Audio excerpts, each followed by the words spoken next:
What is going on, everybody? We're back at another Spartan Arena. That's right. We have a oozy one tonight. Yeah, we're going to do it. I'm going to stir some goddamn fucking shit up. But before we do that, you got to do me a solid favor. Make sure you hit the like, share, subscribe. Because that's so simple. I don't need a reason to ask you that. So let's get the guests in here because they're already singing in the back. I'll make sure to keep it PG somehow. I don't know how they're going to keep it PG, but let's get his ass in here first. Of course, we're talking about the person we know. He may be lost in translation. Of course, we're talking about my man, lost in translation. The second person we get in here right away. Yes, indeed. Because we got a hot house back there already. Shit, I wasn't prepared for this. Of course, we're talking about the only one we know. Come on. OBS, work with me now. There she is. Bass is in the house. And my next favorite person, kind of, he loves peacocks. He loves himself some peacocks. People know it's Sean, but my name to him, if I can get OBS to work here, would be nice. His nickname on this show is Peacock for a reason. So, let's get him in here.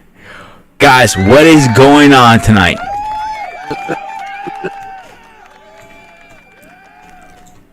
So, who wants to go first? How's everybody doing tonight? Everything's good. You know, I've been having some things going on with the family. My aunt had to have surgery to remove some tumors from her brain. Oh, I'm sorry to hear that. But she can't, you know, her surgery was last week and she's walking this week. So okay, yeah. Well, answer my question. She's doing okay. I was about to ask that next question. Yep, she's doing good. Lost, my man. What's going on?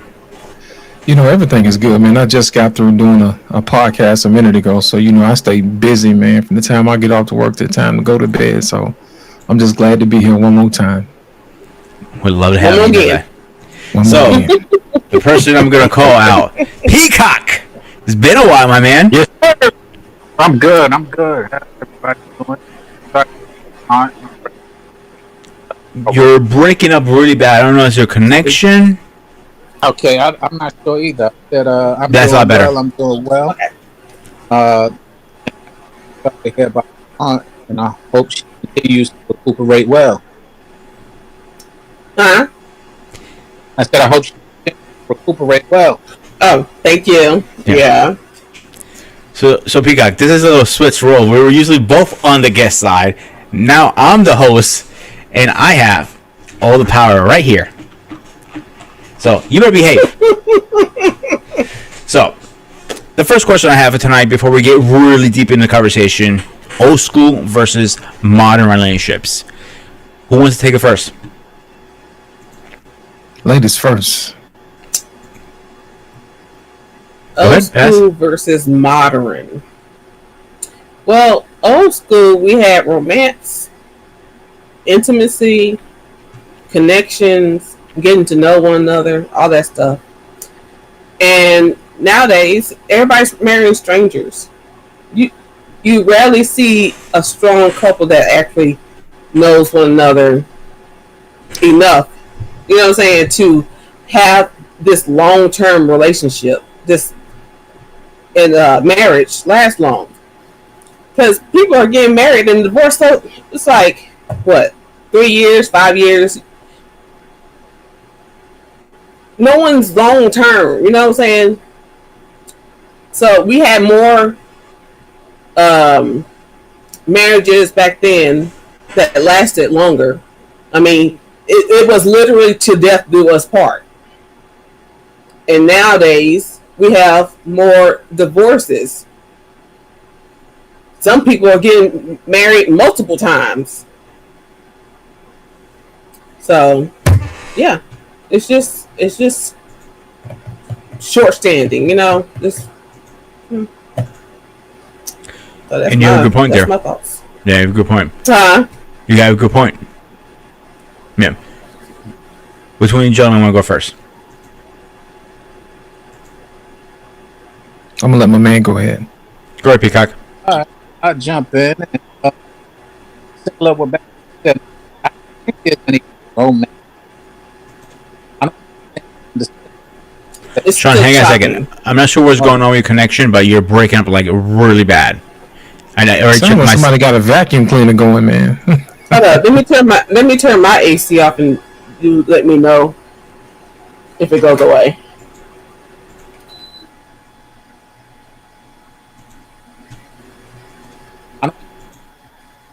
Go ahead, try, Sean. Just hit mute, Bass. Okay. Okay. Can you hear me now? Perfect. Yeah, we can hear you perfectly clear now. Okay. All right. So what I was saying is that I think in this day and age, there is no romance. I don't even think they understand the word romance, and I'm a sucker for love type of cat. So I believe in love. I enjoy love. I enjoy romance. I enjoy chivalry and all of those things. So I can't even think to compare with all of these situationships and all of these new words that have come up to describe what we used to have as laying it down, romance, a little TLC and things like that. So tender love and care, that's what it's all about. So there is no comparison. There is no new school romance, if you ask me. There's a lot of new school bromances, but I don't know about romance. Lost, you're up, man. Oh man, here's my thing. I akin to old school romance versus new school romance, like how people cook. Man, you remember back in the day how your grandmom used to cook food and she used to put it on the stove and it used to take all day. You know what I'm saying? She used to put that love and then put it in there low and slow, and that food would cook all day. And then when you finally get it in the evening time, that food was so good. That's old school romance, man. When you took time out to get to know each other, you went to the park, you held hands, you hugged your sweetie, you know what I'm saying? You gave her flowers, you told her how special she was. You made her a special mixtape, with all her favorite songs on there. You used to talk to the middle of the night, and then when you got done, you'd be like, no, you hang up. No, you hang up. No, baby, I can't wait to see you the next time, but I need you to hang up because I don't want you to hang up. You know what I'm saying? That was that one-on-one slow love. New school love is like, hey, I hit you in the DMs, but I still got 3-4 more people I need to holler at for 9 o'clock. And I got like 2-3 more dates this evening. It's like a microwave, you know what I'm saying? It's like popcorn. You stick it in the microwave 3 minutes later, and everything heated up, but it's not good. New school love is like when people put food on the stove, turn it up to about 1,000, and the outside be burnt and the inside be raw. You know what I'm saying? It ain't cooked all the way through. And that's the difference between old school love and new school love. Old school love is a slow love. You know what I'm saying? It's a tender love. And a new school love is not really love, man. It's microwavable. It's not delicious. You see what I'm saying? It's not tasty. It's not seasoned to the bone, as they say in the kitchen. So that's the difference that the analogy that I like to use. Old school love is simmered slow in the crock pot. New school love is that microwave action. Oh, you guys are right. In different ways. The old school love was more longer. It was more passionate. It was more meaningful. You were not replaced by a button on your phone. You will not replace that easily. When you met somebody you liked, you gave them a really hard try. You gave them a good opportunity to explain themselves. You like I'm gonna use Bass and me for example because she's the only female on right now. Me and Bass say we disagree. I know Bass, you're big in anime. I think Gundam is the best anime. She might think Outlaw Star is better.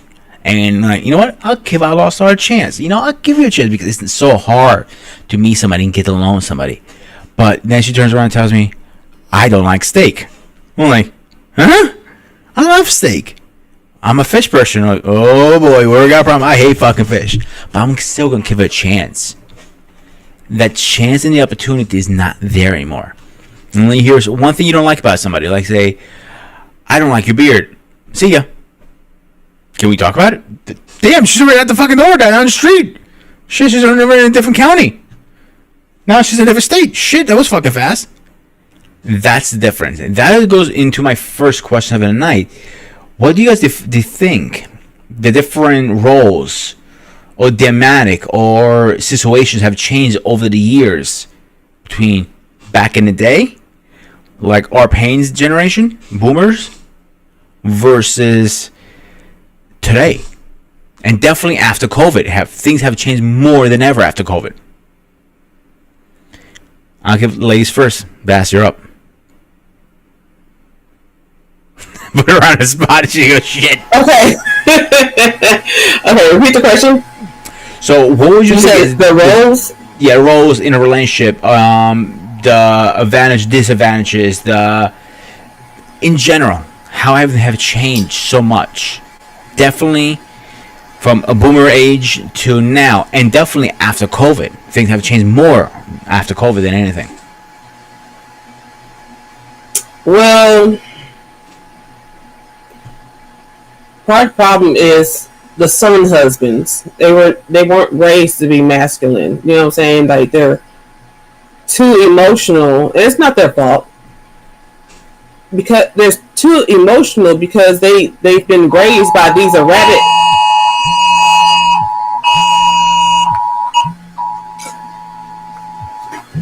It wasn't me this time.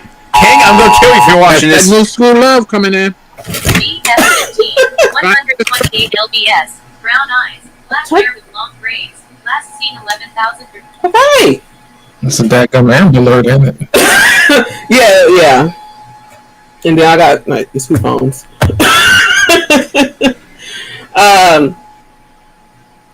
Okay, so the men are being raised by emotionally erratic women. So, with no logic, because these chicks they have no logic at all. They're just, attack. And so, you don't have a guy who will stand up for himself, stand in his masculinity. And then the women are masculine, right? They're so damn aggressive, and okay. So I always talk about the difference between someone who actually has anger issues and someone faking it. These females think that it's cool to be rah-rah, you know what I'm saying? Pop off, pop off, pop off. When people with Spartan! When people with the real issues aren't even trying to pop off, right? And so they start fights with any and everybody. And especially their men. And the men are sticking with them and taking it because they came from damaged women. So they're going to stick around with these damaged women. There's no room for romance because everybody's fighting and being disrespectful to one another.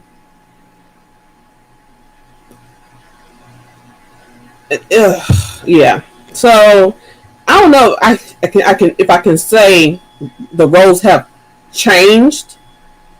They're just in different roles. It's not like they swapped. You know what I'm saying? Well, the females have. They swapped from feminine to masculine. Always thinking they're gonna, put hands on men. Boys, males, they take that shit, but a man ain't. He's not sticking around with no female putting her hands on him. So yeah. There's no room for romance with that. Yes, maybe I'm crazy, but this sounds a very personal subject to you. Well, for one thing, I have anger issues, so I don't appreciate people faking it and playing like it's a fucking game. I don't like it, and then I don't like to see people disrespect it. And then it's females disrespecting men. It's like, I'm sure. First of all, I know my brother would not stick around with no chick disrespecting him in any way. But I also know he would never tell me because that would be a whole issue, man. I can almost jump men over my brother. Like, I damn sure ain't gonna have some female disrespecting him. But yeah, it pisses me off because the thing is, these females are all up in these men's faces and putting hands on them and stuff like that, knowing that most likely the men are going to be taken to jail. Like just recently, they it's a few more women being arrested for domestic violence for DV, but it still ain't enough. If you're not arresting all these trash females for that bullshit, you ain't doing enough. So yeah. And you know me, I don't like stupid shit, and it's all stupid. Lois, can you take over 1 second? I have a little emergency with my mother. Can you take over for me? Thanks. Yeah, man. Sean, come on, man. What do you think the difference is, man, between romance men today? Push back on that, Bad. Because in this generation, these young cats are putting hands. Back in the days, they did not put hands. We would block it off, we'll fend it off, we'll walk away and things of that nature. These days they actually are fighting these young as they would say hyenas. I mean these young heifers. Yeah.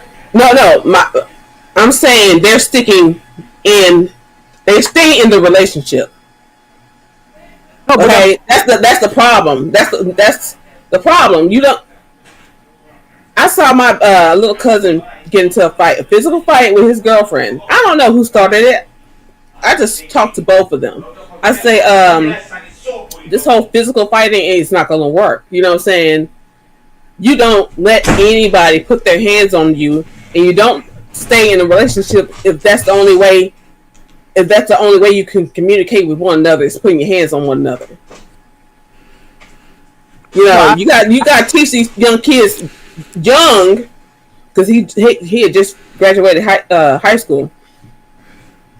You got to teach them early that physical abuse, verbal abuse, mental abuse, emotional abuse is not acceptable, and you got to have them stand on their make a stand.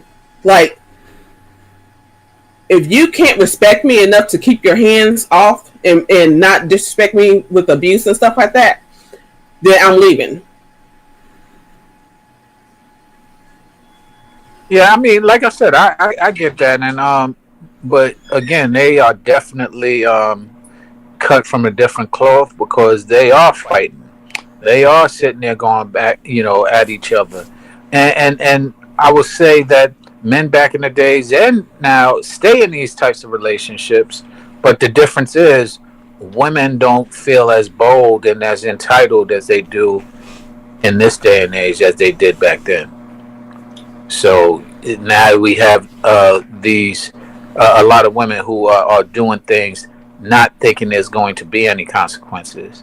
See, they had consequences in the romance generation because the man, as you described, would leave. If you think you're lonely now, tell them. That's what we was listening to. Wait until tonight. That's right. Wait until tonight, girl.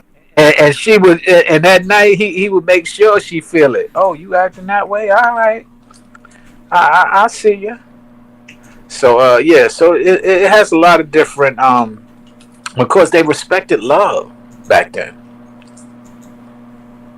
To your point that y'all both made, they don't respect time. They don't respect nurture. They don't respect any of those things. And I will say it might be our generation fault because we didn't emphasize that they need to.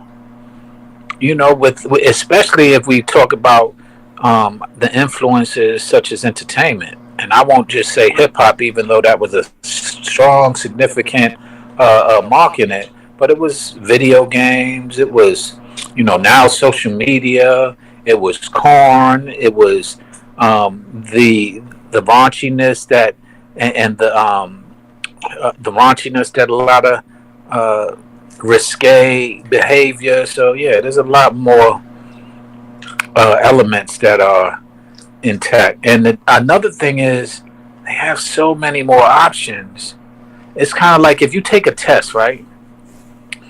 If you have a true or false, you got 50% chance of getting it right and 50% chance of getting it wrong.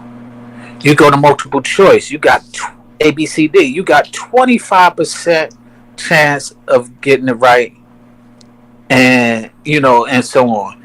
Now they got like so many different choices, so many different options, exploring so many different things, so many different, there's so many different lifestyles that are going on right now that are becoming trendy. It's a trend now to have a different type of lifestyle, where back in the day, for example, it was taboo. I know someone who actually went to the other side because they had a rumor that they were doing some unromantic things that is just natural now. So yeah, it's a lot different in my opinion.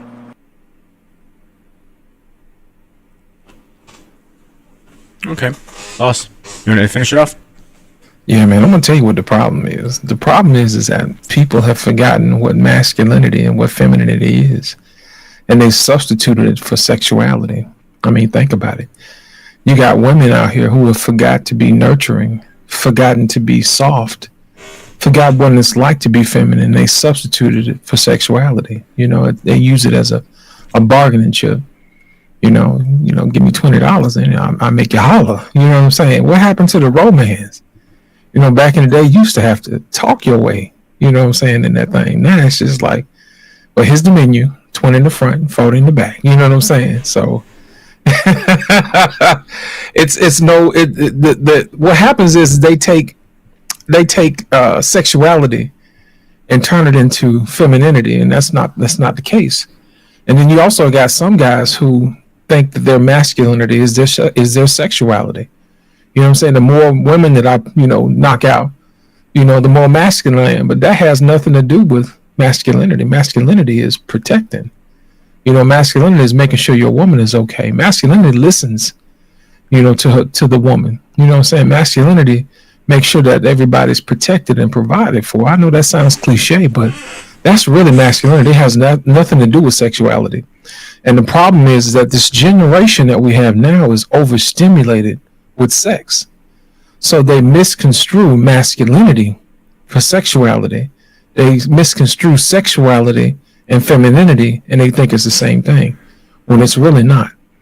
And I think back in the day, I think we understood that because masculinity held the door open for you. We call that chivalry. And femininity used to cook you a hot plate when you was tired and you came home from work. You see what I'm saying? Femininity was a back rub after you came out of the shower. You know what I'm saying? Get your back all greased up. You know what I'm saying? Put that lotion on you. You know what I mean? That was when people used to take care of each other. That type of thing. Masculinity was when you held your lady at night. You know what I'm saying? When she wasn't feeling her best. Femininity was when, the man was able to lay his head on her bosom to comfort. You know what I'm saying? Until he fell asleep. Those type of things. That is masculinity and femininity. When you reach down inside yourself and you give of yourself, not sexually, but, giving yourself of service. So I think the difference is that this generation doesn't know the difference between sexuality and femininity and masculinity. And they're running relationships in the ground because they're running their relationships off of bad fuel. You see what I'm saying? You ever took a V8 and you put some of the 87 octane in and they get to hollering and knocking? That's because you put the wrong stuff in there. Well, guess what? We're putting the wrong fuel in our relationships. We're running our stuff off bootleg liquor. You know what I'm saying? Casamigos. and hot wings, lemon pepper, wet. You know what I'm saying? And we thinking people supposed to fall in love, on a hot 2-piece. You know what I'm saying, with some white bread on the side and some hot sauce and some mustard. You know what I'm saying? So that's the difference. Like I said earlier, man. That's right. That's right. Love is slow cooking, man, and this stuff that we have now is hot wings. It's not the same. It's not the same, Roman. Fast. Okay, I have a question. I'm gonna give y'all the scenario. Y'all tell me what would pop into your mind if you saw this, right? So back in the day, I had a boyfriend. We went to the Porky Lounge, and we're both seated in our own chairs. And at some point, I did it without thinking. I turned this way and just flopped my legs over one of his legs. And I was just chilling, like. But how? Because I forgot how the host saw me. It was just like, "You comfortable?" That's right. We're comfortable. I'm like, yeah. But how would you all? How would you all interpret that? Personally, I wouldn't take it in a different way. You sit down. Mm-hmm. I was just, that's how you normally are. Like, my woman be my woman. Mm-hmm. Normal shit. Like, she's been a pain in my ass, like always been. I'll tell you something. A woman's comfortable with you when she falls asleep in your arms. You know what I'm saying? That's how you know you got a good and comfortable. Men already know this. If your lady falls asleep on you, that's a compliment. That means snoring. Let's not forget about the snoring part. Yeah, I mean, especially if she fall asleep and then wake up and see a peacock. Wake up, you got me there. So seriously, Bass, I want to touch the points you just mentioned, anger and all that stuff. Believe it or not, this cool, calm, collected guy, Stacy, don't you dare make a comment to this. I know you're going to. I have a temper. Believe it or not, I have a temper too, and martial arts and therapy has taught me how to control it very well. It really rare to see me blow it, but when I blow it, you better fucking run for a different planet, because I'm gonna save it. I'll be the first one to tell you, like, listen, I have literally lost my temper upon, like, I said, what? Rip my shirt, like, what? Let's go, motherfucker! That kind of temper, like, I will blow you, I will break a jaw, I don't give a shit. That's the point. And, like, how BMU says all the time on his channel, he has a bad temper? Yeah. Probably as bad, or even worse, I can say. I was in a domestic violence relationship for 3.5 years. This bitch, literally, Stacy, shut up. She literally threw a garden scissor at me. Yeah, I heard that's not even the beginning of it. That is the beginning. That the end is when she literally found out from her Spanish friends at a jewelry store she could buy a new upgrade her ring, and she wanted. I told her no. She's literally banging my face, and the only thing I can do is like try to cover up. I walk the wall. All this, if you see here, scars all over my forehead. Yeah. So that takes it very personal for me. That's why I want to talk about this very seriously. First of all, is anybody in any kind of domestic violence? Get out. You do have an option. Second thing. Yeah. It's Bass, please don't take it personal. Stacy, don't take it personal. Any women who's watching this future now or later, please do not take this personal what I'm about to say. Most women get away with it. I cannot tell you how many men I know are in a domestic violence case. They call the cops and do nothing. The day that she threw a garden scissor, the first thing the cops asked me, can we see your hands? I'm like, but I called the cops on you guys. I mean, on her, not the other way around. He goes, can we please see your hands? I'm like, yeah. I'm like, here, see my hands. And he goes, okay, you good. I'm like, wait a minute. You think I hit her? Yeah. Why? I called you guys telling me she assaulted me. You're a man. You're automatically guilty, he went to me. Wow. See, it's like we live in a world where you can sue for anything, right? I would sue their asses, man, for not handling my situation correctly. You're right. People, you get people to act right when you hit them in the pockets. That's the only language they know. That's You know what's fucked up about that? I already thought of everything you're saying. I'm getting my lawyer. I'm gonna sue. I'm gonna make some fucking real money. I'm gonna buy a house for my mother. I'll take care of her. I don't even worry about anything. The first thing the lawyer said to me, I need $800 up front. Didn't have $800 at the moment. I was homeless at that moment because me and her were living together. So she assaulted me, and I had to leave the house. I was living in an apartment, literally in a hotel, with a mother who's fighting cancer. That tells you a lot of kind of person she was. yeah. So this is not about me. This is about relationships. So the question with all this coming, it's not something I wrote down. It's something that's coming in my head right now. What do you think influenced this problem we're having right now? Like, I remember the old school days. This is what kind of relationship I actually want. Is I come home, I kiss my wife, I have dinner, I shower, I relax, we fall asleep, I wake up in the middle of the night, I bang her, then I go back to sleep, then I wake up for work and do the whole thing over again. Am I asking too much there? No. Yeah. So what influenced this fluctuate into a relationship that is not even a relationship now? I call it more a partnership. Right.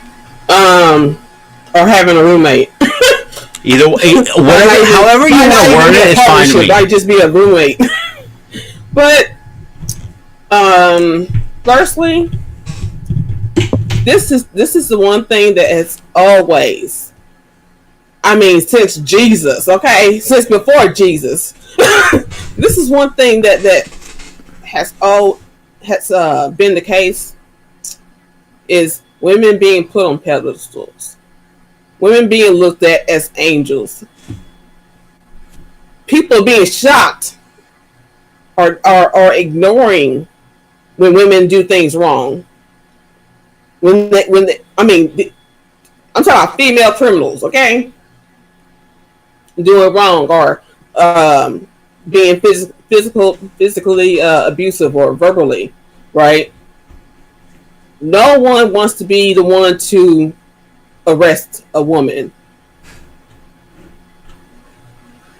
I don't understand it. It's just stupid. But you know what's the problem? I'm sorry to cut you off. Another. But when they don't arrest them and they become psycho killers or all this stuff has gone down, the barbershop is a great example. How many times lost we see videos that BMU puts on that women are beating the crap out of their men. Yeah. All the time. And the reason why they don't arrest women, because it's more trouble in this world. You know, when you normally have to take a guy and put him and arrest him, you frisk him. But if you frisk a woman, you're taking a chance of being accused of, harassing her sexually. You see? Yeah, but you're adding to the problem. You're adding to the problem. I'm just telling you. I'm just telling you the police. Yeah. No, so that's probably the reason why they do that. People don't want to do their jobs. And that's another problem. Back in the day, people worked and they took pride in their work.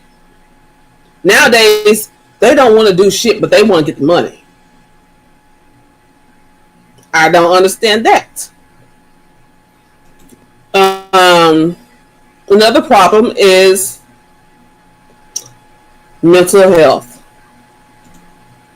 Back in the day, nobody was thinking about mental health, or it was ignored, right? Because no one wants to be the one to have a family member that's crazy.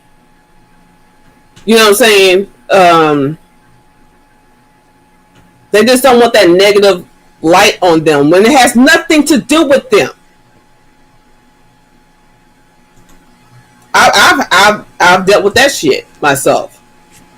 My mental health problems being ignored, and now it's I'm in a worse situation as an adult because you didn't take care of it when I was a kid.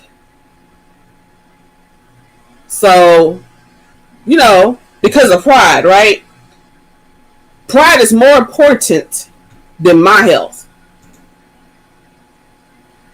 So, you got people with that bullshit.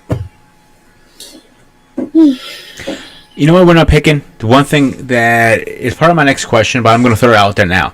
We're not picking the elephant out of the room. Technology. How did technology been affected? Think about it. Let's say we didn't have social media. We didn't have Facebook. We didn't have all this. It never was invented. Best one. Maybe online dating was never invented.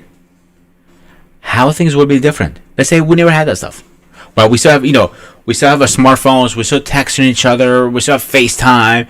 We still have, like my mom says, Tomilo. Like, or a Android, whatever you device you use. It doesn't matter. Maybe all that stuff is still about social media was never invented. Let's pretend for a minute there. How things would be different. Peacock, what do you think?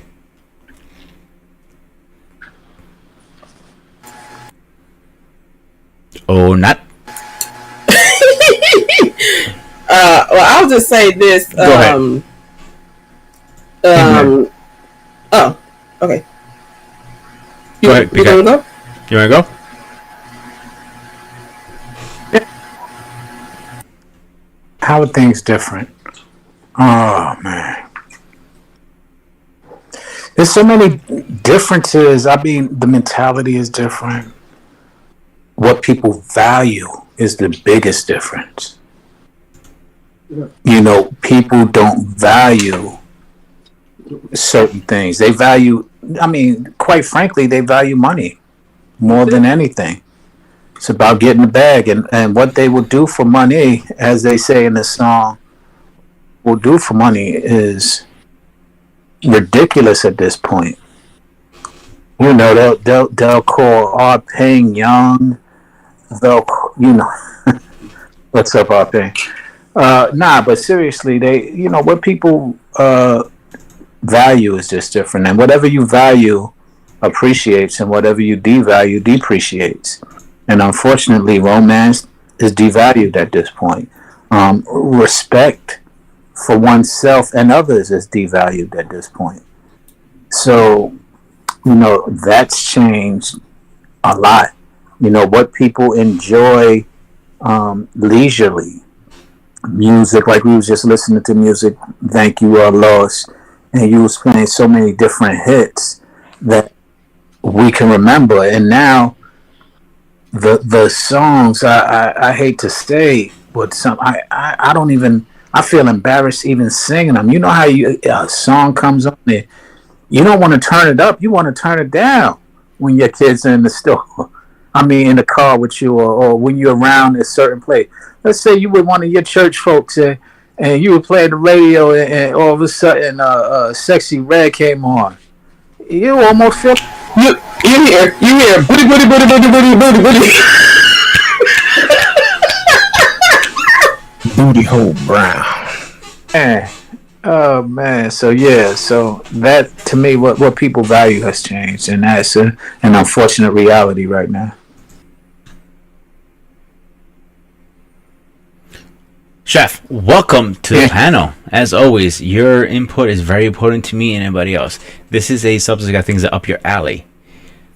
Old school relationship versus modern. No, it's not. I don't know. I don't recognize none of you people, man. I've been married, man. I don't know. I'm out of the game. This is why your input is more important than it. No, I'm not even worried about like how many generations you've been married. I don't care how many millennia you're married. I care about your input. Somebody who's married in the boomer age versus somebody who's now getting married. About everything. I can say a lot of things about you, but we're not going there yet. Keyword. But what you see is difference versus when you were married and now, like myself, I'm not married yet, but me and Lost eventually looking to get married. What are we looking to get into, and what headaches are we looking into versus the technology, the different generation is now, everything. Give me your input. No, I'll do that. I'm a broken record about this because I think in my philosophy, I just think that social media has a hold on. It's just put all the social programming on steroids. Where we are now is based on a lot of stuff that happened back in the '60s. Even Miss Jenny had her show on that Saturday kind of gave you a chronology of how things started to deteriorate and why. And all of that is programming. And I said this on the show last night. all the powers that seem to be against us is there for a reason, because it takes that much force to counteract men and women from naturally being together. Because in the absence of all that bad programming, we would cleave to each other, man. We would. And now we do it without the, see, the problem is the culture's gone, the environment is chaotic, and now men and women are still having sex with each other, but it's under the guise of just chaos. It's like we're all feral animals in the woods, as opposed to, yeah, I'm serious, as opposed to, the marriages and babies within wedlock. But the amount of sex isn't going down. The amount of people have, men and women fooling around with each other hasn't gone down. Yeah, like Mr. Bennett said, they just don't kiss no more. They don't slow dance anymore. That's right. They don't, so it's just sex. And but see, even in all that, maybe because I'm on the outside looking in, I refuse to believe that there's no good men out there, and even more that there's no good women out there. So if you're a man looking for a wife, you just got to look harder than I did. If a woman wants a man, she's just got to look harder.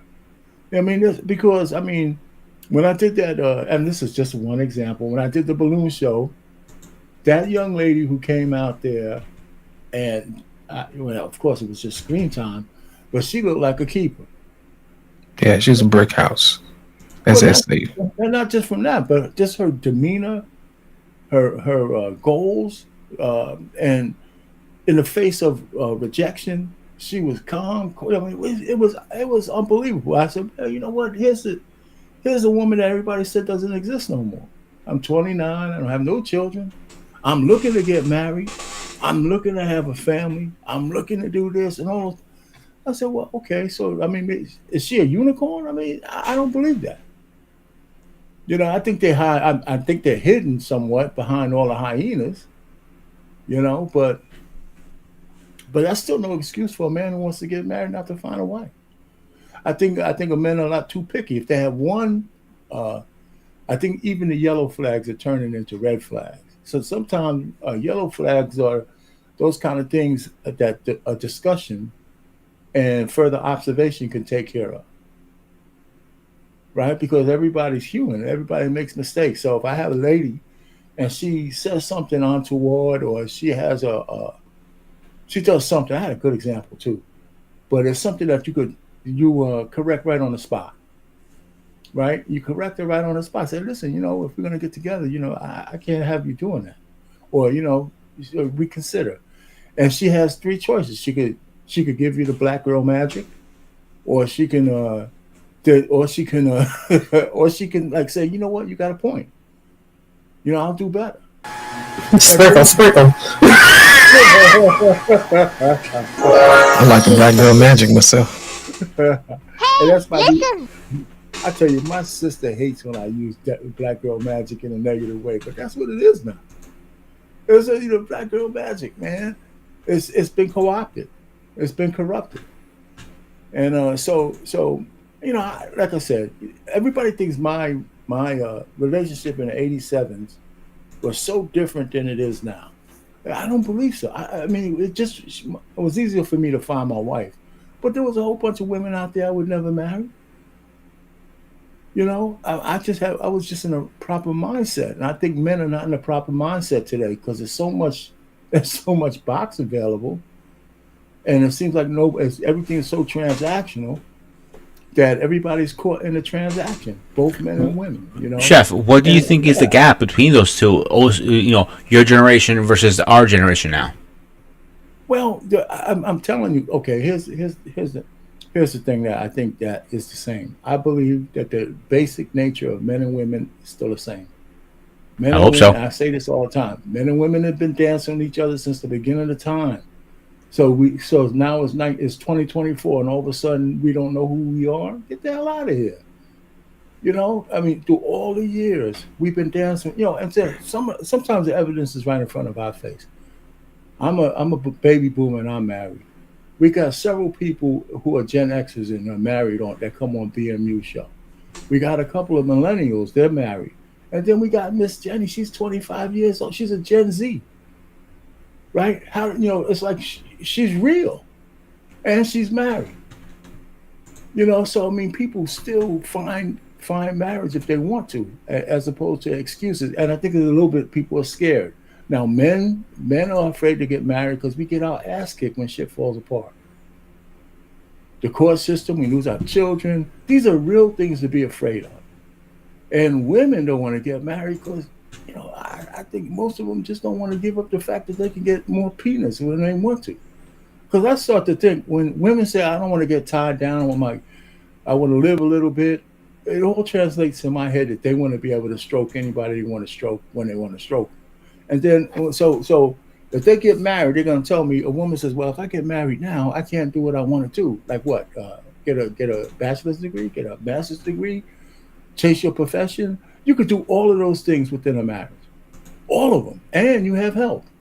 So the only thing I reduce it to is you want to be able to stroke the guy you're interested in. Now, I'm not going to hold that against you, but it'd be nice if a woman just come out and say, listen, I want to be free to do what I want. Look at Tia Mary. I left because I was unhappy. Well, she left because she wanted some new Johnson. She wants some new Dougaloo. You know what I'm saying? I mean, come on. I mean, that's Like our friend JT says, the diggling. That's right. Some diggling. Yeah, so I don't want to reduce it to that, but I'm not even trying to cast aspersions. But men and women don't get married. We're both not getting married, but I think the reasons are different. So we have a question in the comments. Maybe you can answer it. So Stacy's asking, what about the white girl magic? Well, I don't dabble in that. I don't dabble in that. Circle. All right. So it's like, who wants to tackle this question also? Peacock, you want to go? Because I know I can see smoke coming in your ears. Who, me? No, Peacock. We on top of you. Look up. That's it, Peacock. Well, Oh, there you go. it's the same. You say that it's not different. Women want to have a new variety because they are seeing men have all the variety that they want, and we try to downplay it and act like that's not the case. We lead these women to these places, and that's the problem. Us men were leading them, as we quote unquote say that we want to do, but we're leading them in places and spaces that we don't like when they get there, and then we start blaming them. Listen, man. What do you mean by we lead them? Can you explain that to me? How do we lead them? Where? It's very clearly you and I specific. No. I'm asking. I'm serious. But no, I'm about to answer. I'm about to answer because it's the same answer. We sit there and lie and get to get the P, and we condone it like it's a game, like it's part of the game. We young, we should be able to do as much as we want. We should be able to get as much as we want. That's what youth is for. And then when women turn around and do it, we want to complain about it. We are leading them to that. We have laid out the blueprint of how to act. And so if we're not valuing relationships and romance and things of that nature, why should they? We telling them, yo, you need to listen to a man, but men are lying, and then we say, well, you should have known that. You should have knew. You should have saw it. You should have been aware of it. How about there's some good liars? How about we should stop lying? How about that? You know what? I would like to answer, but then we're going to go down this rabbit hole that we don't need to, because I clearly disagree with what you're saying. But I don't know I don't want to derail this nice conversation. No, you're good. If you have something to say, this is an arena. You can take the gloves off for a minute and go at it. It's fine. Sean can handle it, right? Sean, you got big boy balls on today, right? If anybody else wants to go, you can. But listen, one, men and women are not the same.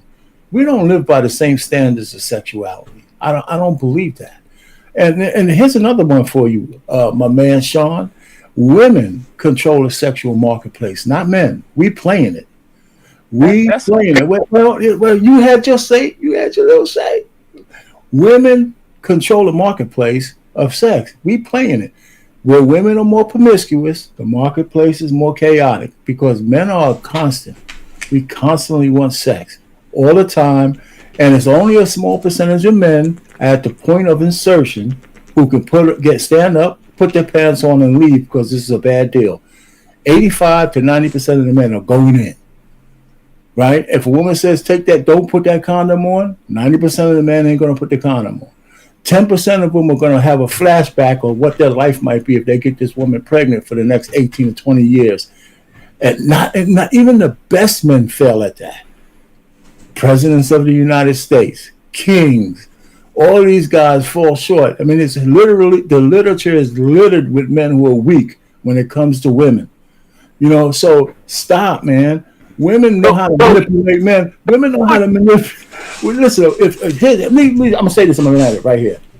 I'll give you the best playboy who thinks he has his free reign in a sexual marketplace, and just about every woman he has sex with wanted to give him sex before he even tried to put the game on it. She looked at him and said, "Oh shit, you got all the qualities. If he just doesn't mess it up by saying something stupid, he's gonna be in the drawer."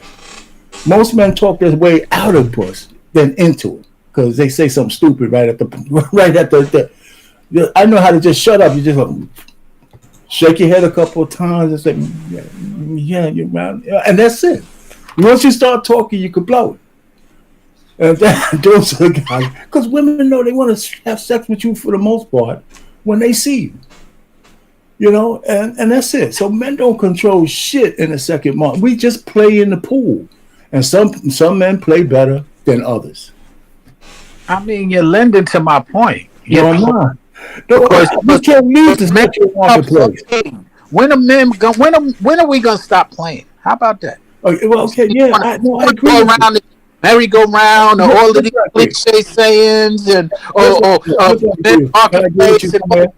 Can I agree with you somewhere? I agree that the percentage of men who have to get discernment and control needs to go up. I'm telling you, it's an uphill battle because our basic nature is fighting against us.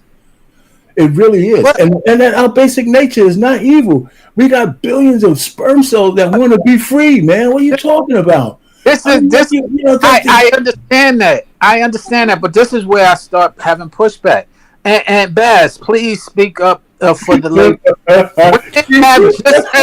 Sean, hang on. The sex drive, they have just as much as the sex drive as men do, and we try to act like that's not the case. No, I didn't say that. Like we're these animals that just don't know how to say no. That's some nonsense that we keep on condoning, that we keep on cheerleading, and keep on saying those talking points, and then it's not a talking point. It's a talking point. I could discipline myself like you could discipline yourself, and men need to stop saying we can't do this. It's too hard. It's our nature. We don't do. We just want sex and sex only. That's some nonsense talking that we go through all the time. To the extremes, man. Listen. I wish you had a chance to be right. Okay, I wish you did. It's not like that. I mean, women have a certain nature too. And you know why a lot of these women have babies out of wedlock? Because they don't say it. They got a biological urge to be mothers. No, they got a biological urge to have sex like we do. Well, how about that? How about stop trying to act like they don't? Wait. So you think wait a minute, Sean, you think that men and women are above their basic nature? We're the only blood mammals on the earth that are not subject to the laws of nature? Do you really believe that? I'm asking you. Do you believe that? I agree, but guess what? You just said it. You lended to my point because you said, guess what? No, I'm not. Wait. You lended to my point, and this is the point that I'm making. Okay, sir. You're saying women are the controllers, correct? Yes, sir. In nature, when a cat or a dog get in the heat, that's when the male gets some, and the same difference. They get it because the woman is in heat. Before she ovulates, she's in heat. Yes, okay. And so we acting like that's not the case. And you agree with me now. Because that heat is like a pheromone to a guy. What are you talking about? What I'm saying is that they want it just as much as we want it. And what was that? I didn't say women didn't want sex as much as we wanted. Remember, now women's sex was controlled by culture and certain mores of your environment and things of that nature. Those were the things that put women in check. When the pill came out in the 60s, that check and balance was tipped to the other side because women were able to express their true natures sexually with more than one man, with less risk of getting pregnant. Very much less. And let me tell you one more thing, Sean, before we go. I'm a baby boomer. It came out in the 60s. Baby boomer girls were 14 to 16 years old. Guess what their mothers gave them? Their mothers gave them the pill. Because a lot of women gave their girls the pill for preventive measures, whether those girls were having sex or not. But if I had a preventive measure not to have sex, once I had the pill, shit, man, Mom, you gave me the antidote. I can go stroke this guy in high school now, and I don't have to worry about it. I'm serious. I mean, this is the daisy chain of events. From the 60s to 80s was the sexual revolution. And the revolution was pretty much all on the woman's side. Because you know why? Because men wanted to stroke in the 60s, the 50s, the 40s, the 30s, and women weren't giving them no box until you married them. That shit started going away. So I'm telling you, man. Okay. We're in agreement there. I agree with you wholeheartedly in that. But it doesn't negate the fact that we need to stop condoning these. I'm not. You're like, oh, this is what we're natural. You're a smart guy. That's what I'm telling you is not condoning it. I'd rather you be right, but that's we're fighting an uphill battle, man. Because it's popular. That's the problem. It's popular, and so it's deemed as right, and we need to start wrong that popularity and say it's wrong, and start being men and telling other men, yo, be more mindful about what you stick in. Be more mindful. We do that. It's not popular. It's nature. Okay, I mean that's the point. I mean we're using different words, but I agree with you. When I tell men who are young and single and they're going their own way, I say, listen, I can't tell you not to have sex. That's like telling a drug addict just say no. You tell a guy, don't have sex, but if you do, and you're 19, 18, 20 years old, and you get a woman pregnant that you don't even like, you're going to be 40 before you get your money back. You told kids about the consequence, not about having sex, because you can't tell people you can tell people not to have sex. It's like screaming abstinence. That shit doesn't work. You got to tell them the consequences of their actions, both men and women, by the way. And that's what we don't do enough. So I don't care if a young man is, because a young man who's halfway handsome, I agree. He's going to fall into somebody. If he's a young man halfway handsome, he's going to accidentally fall into somebody. He needs to be prepared. See how you sit there. We always get on and not being accountable. How you going? He slipped and tripped into it, huh? It's the same way. If we reverse it, he needs to be prepared when he gets it. He needs to be prepared with knowledge. Wear a condom, because if you make a mistake, just one mistake, you're going to be saddled for half of your life is going to be gone. So that's the part you got to concentrate on. In your generation, you should know better than that, Payne. Because in your generation, it wasn't about the consequences. The consequences, if you have sex and you got to get married. No. That was the consequence. Yo, you're going to have to marry her. You're going to have to make her an honorable woman. It was on both sides. The father side. But Sean, there was plenty of women around my neighborhood with no man and kids, man. I mean, come on. I mean, okay, listen, I'm not lying. I know plenty of women on my block alone who had babies without husbands. And there was nobody around to tell them, hey, you got to get married.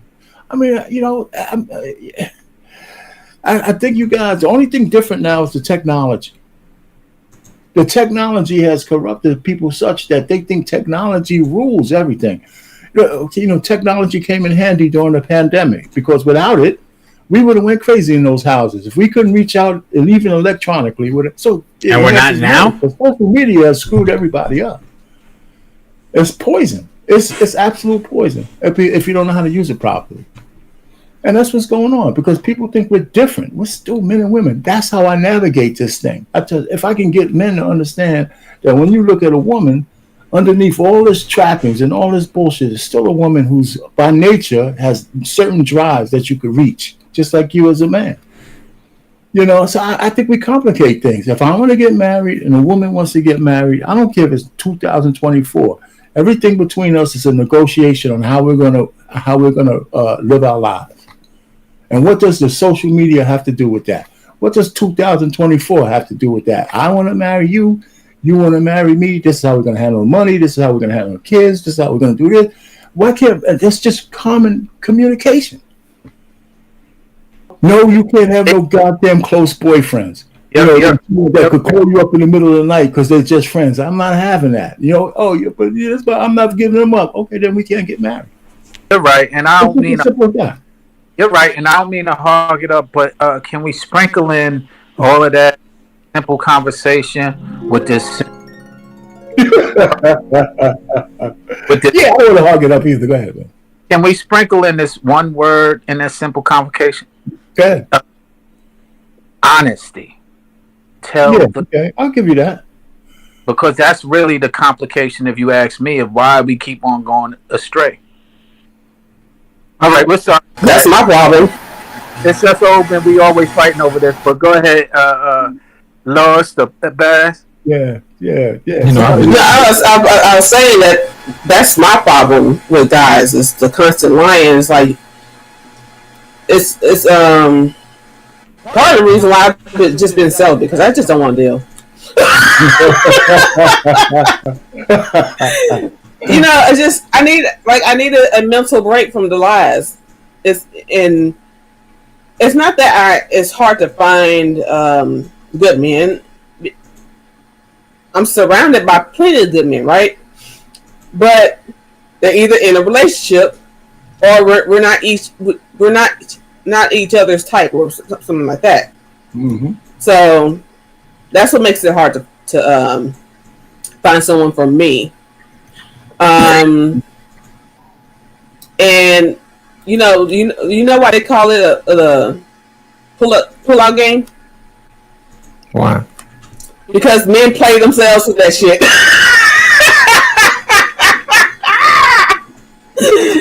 Y'all play yourselves.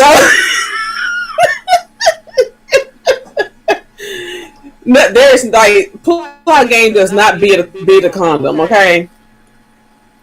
And I'm a mother. I'm a single mother, whatever. And you couldn't pay me to marry sperm donor. Sperm donor. Oh my god! I unfortunately found out he wasn't the guy for me.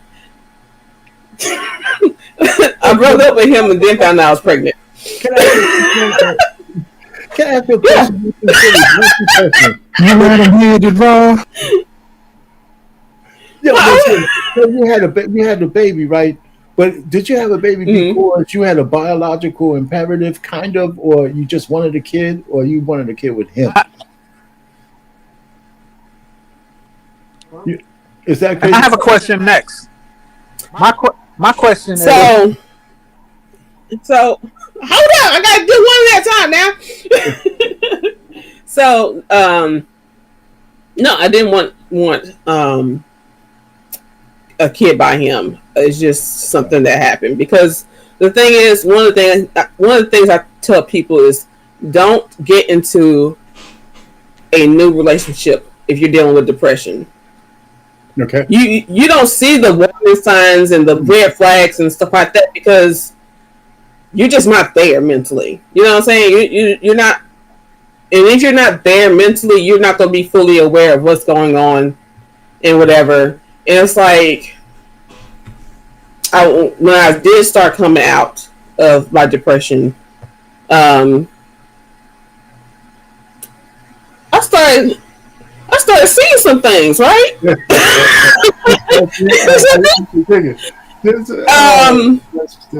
So I only knew of one kid. I only knew of one kid, right?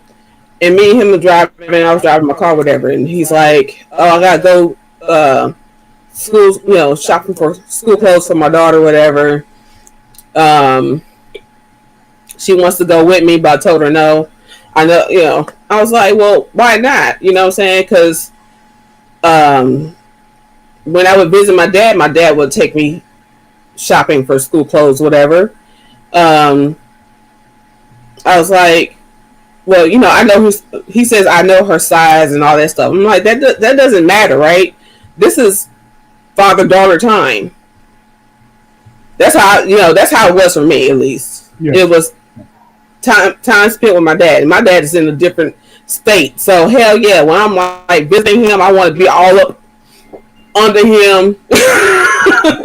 You know what I'm saying? Yeah. And spend as much time with him as possible. And so for him to be so dismissive and like, oh, this, I'm the adult, stuff like that. It's just, nah, I can't deal with you. So, okay. Yeah. I broke up with him for that. Yeah. So you say you had a question? That was a major reason I had broke up with him. Okay. You kind of answered my question. Was gonna be, who paid you to have sex with him? Oh man, I've tried to avoid that question. So, Bass, I have a serious question on these knuckleheads for a second. No offense, Penny got arteries. Chef said a minute ago, and Sean, about the sexual market, if you want to call it that. Women control it. Some people say men control it. Whatever. What do you feel as a woman? Do you feel a woman controls the sexual market, or do you feel a man controls the sexual market, or do you think it's equal? It's not equal. It's more women than men, but men do have their part to play in it. And it's, you know what? People don't want to have standards. They'll take these vehicles as is. So like, I have a little pushback here. These people don't take, these females and these males don't have they don't take pride in how they dress. The guys that asses out for point.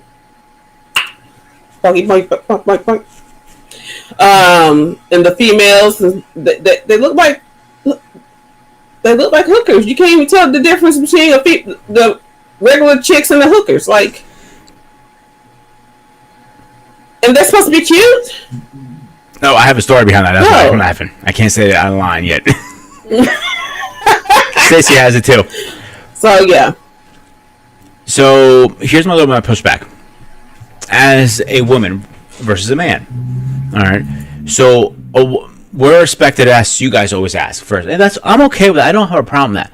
So when it comes down to the sexual market, or I call it like buying a car in a woman version. It's you have to shop around a lot, so you get a lot of no's from a lot of banks. The woman is the bank, of course. So you do everything right. You took your time. You got to know her. You were hanging out with her, and eventually you grow some big ass fucking balls. You walked over and go, "Hey, Bass, you're cool and everything." Like, whatever. I'm like, you want to go get some dinner sometime? No. I'm like, God damn, I got turned down so fucking fast. Like, you never give the guy even a chance, even take you out for dinner. Like, something very casual. Let's go to pizza. Casual, very casual, cool.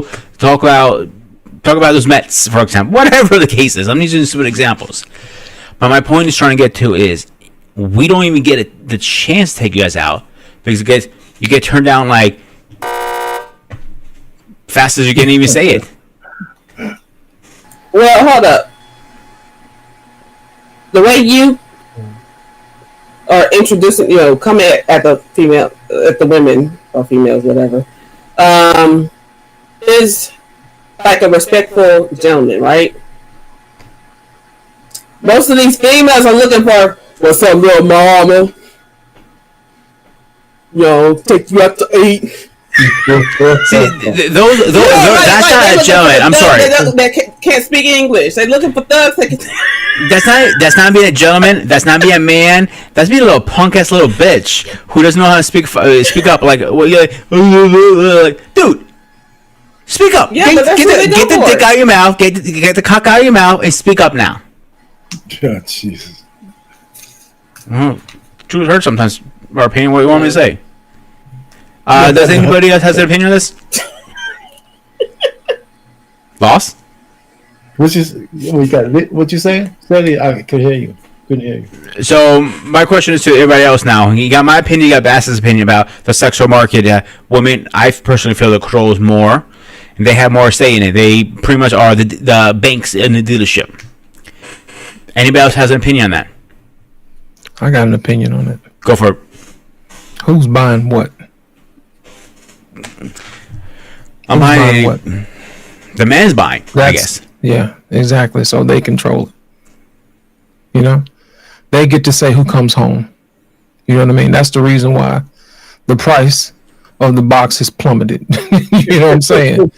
It always comes back to 20 in the front and 40 in the back. You know what I'm saying?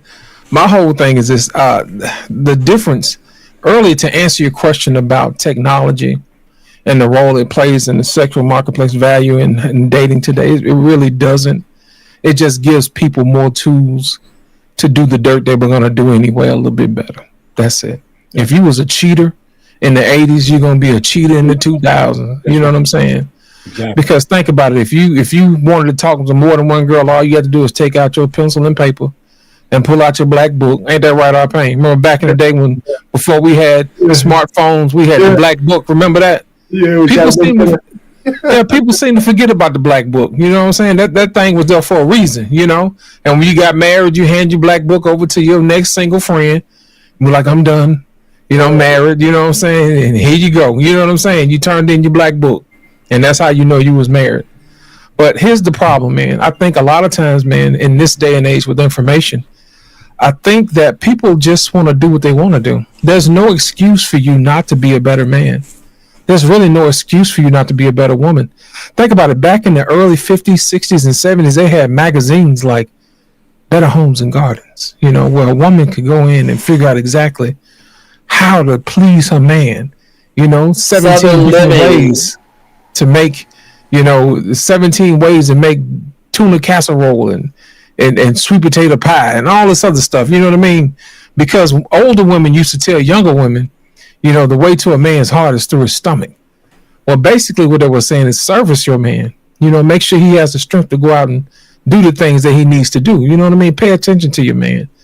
And women really didn't go around, sleeping with a whole bunch of men. Yeah, we had jokes about the milkman baby, but that's a myth. You know what I'm saying? It is what it is, for the most part. But, back in the day, you kind of your wife got pregnant, you assumed that it was yours. You know what I'm saying? So we didn't have DNA tests back then. But I will tell you this. There was a point in time where we had babies exploding all over the place. I don't know if y'all remember this or not, but they used to have what's known as orphanages. You know what I'm saying? Yeah. You remember Oliver Twist? And he said, please, sir, I may have some more. Yeah. You know what I'm saying? They don't even talk about orphanages no more because they've done such an effective job with the pill and contraceptive. When was the last time you visited an orphanage? Now they have group homes where people actually have kids and they just say, hey, I don't want them no more. And they raise these kids in these group homes until they reach a certain age. And then they set them free when they turn 18. And you never hear about them. But there was a point in time where, we had kids all over the place. They was working in plants and everything right next to their mom doing all kind of wild stuff. Had them in the fields, all kind of stuff. So my whole thing is this. Our focus is a little bit different. We focus more on the sexual part of the relationship versus the development part of ourselves. And what happens is people try to leverage money and sex, to manufacture, a love that's not real. It's counterfeit. Mm-hmm. Back in the day when you was a man about town, you had to go travel the women used to say, I love a man who's well traveled, well educated. You know what I'm saying? That means he knew what he was doing. He knew what he was talking about. So when he opened his mouth, you can tell he was a man of quality. Dare I say, high value. You see what I'm saying? So those men knew exactly what they're doing, and women flocked to those guys because they were well-traveled, well-knowledged. You see what I'm saying? Well, the problem with it is today is that people spend more of their time trying to have sex versus trying to be a person of substance. And I think that's the difference. Now, here's the thing. Even though people still out here having babies, dare I say, has the quality gone down? Most of the time you look up, you got people complaining about their baby mamas and their baby daddies. You see what I'm saying? And it's never about the quality of the person that you took the time out to court. You know, it's never one of those things. You know, back in the day, if you wanted to marry a woman, you had to put on your big boy pants and go talk to her daddy and say, I would like to have your daughter's hand in marriage with your permission, sir. And he'll have to have the, conversation with you and say, okay, how you going to do that? You know, you had to talk to that man eye to eye. But see, now most guys, don't even do that. It's like they sneak in, swoop the woman up, run to the courthouse and it's whatever. There's a certain decorum that everybody had. But what happens is that certain tribal knowledge that we used to have, we no longer do that anymore. You know what I'm saying? We don't take the time out to be gentlemen anymore. You don't pull out the seat for the lady anymore. You don't hold the doors open for the lady anymore. That type of stuff really killed romance. You see what I'm saying? And then on the other end, the flip side with the women, they don't appreciate the things that the gentlemen do. You know what I'm saying? You try to open up a door for a lady. I can open it myself. I can make my own money. What does that have to do with romance? Somewhere along the line, they confuse sexuality and provision and mix the two. And that's what we talked about earlier, about the difference between femininity and sexuality is the weapon that you wield. Femininity is comfort. That's what men stay for. Sexuality, it'll get you in the dough, but what do they stay for? And it's the same way with men. Yeah, you got the money and the provision, but how can you talk to her? Are you opening the door? Are you considerate? You see what I'm saying? And what happens is we're actually serving each other fast food, which is sexuality, versus femininity and masculinity, which is a home cooked meal. And I think that is the problem that we see today. Nobody wants to take time out to really get to know somebody. Or Payne, we was talking about how back in the day, when folks used to cook dinner all day long, they used to put it on low and slow. That was how we used to do love back in the day. You know what I'm saying? You used to have to take your time with your lady.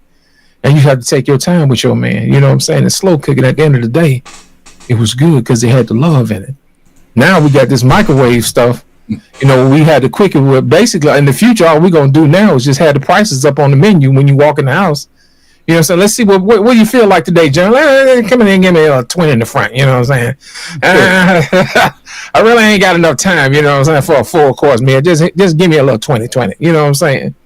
But my whole thing is this: if we don't get back to romance, that's exactly what it's going to come down to. It's going to come down to fast food sex. And just like earlier when somebody said you can't tell the good girls from the bad girls because they got the same uniforms on. That's basically what it is. But to speak to what our Payne said, you're going to have to go through way more women to find the ones who have been trained and to be able to appreciate you as a man and the efforts that you put in to become the man that you are. If you get up in the morning, you put your suit on, and you shine your shoes, that's effort. That's dedication. You know what I'm saying? Those are the little things that women don't look at. They just look at, he got a Gucci belt on, girl. He fly. He wears pants on his butt. He got a baseball cap on. He got manners. Ladies, that's not the husband that you want. You see what I'm saying? How are we thinking about building our families, on the front end versus trying to correct it on the back end? My whole thing is this: if I had any advice to give to people, it would to be the best person that you can be so you can attract the best partner that you can attract. And a lot of times we get into situations because we're selfish and we want what we want up front. And we don't really think, hey, that person is the person that I want. But you have to look yourself in the mirror and say, hey, is that the person that I really need? And be able to say no. You know what I mean? Be able to back away from the table. And I don't think a lot of people think it's cool to back away from the table, especially if it's not what you want. Now, if you're just going in there just to hit or whatever, you need to let the other person know, hey, this is what this is, and we need to make whatever precautions that we need to make so we don't have the baby. But my thing is this: why take a chance? Why take a chance with something like that? Yeah, you want your itch scratch, but there's a consequence that the person on the other side of you may be somebody you don't want to deal with. You have to start asking your questions. Does this person have abandonment issues? Does this person have daddy issues? Those things have to be addressed, because when you start to have kids, they may give you pushback on how you want to raise your kids. But see, we don't have those conversations. We're too busy trying to take folks to Papados and and Cheesecake Factory instead of actually sitting down and having a conversation. I think we need to start back slow cooking these relationships, man, so people can get what they really want instead of, eating popcorn. We need to get back to the yams, the greens, beans, potatoes, tomatoes. You know what I'm saying? That type of thing. Things that take time to grow, and things that take time to make the relationship great again. Don't be in such a rush. But like I said earlier, technology is a two-edged sword. You can use it to be a better person, to find your mate, or you can use that to do the debauchery that you was going to do anyway. The choice is yours. At the end of the day, you're going to have to live with the regret or the responsibility of what you chose to do at the end of the day. And I'm going to land my plane right there. The thing I have to this is think about how we as men and women have sex now.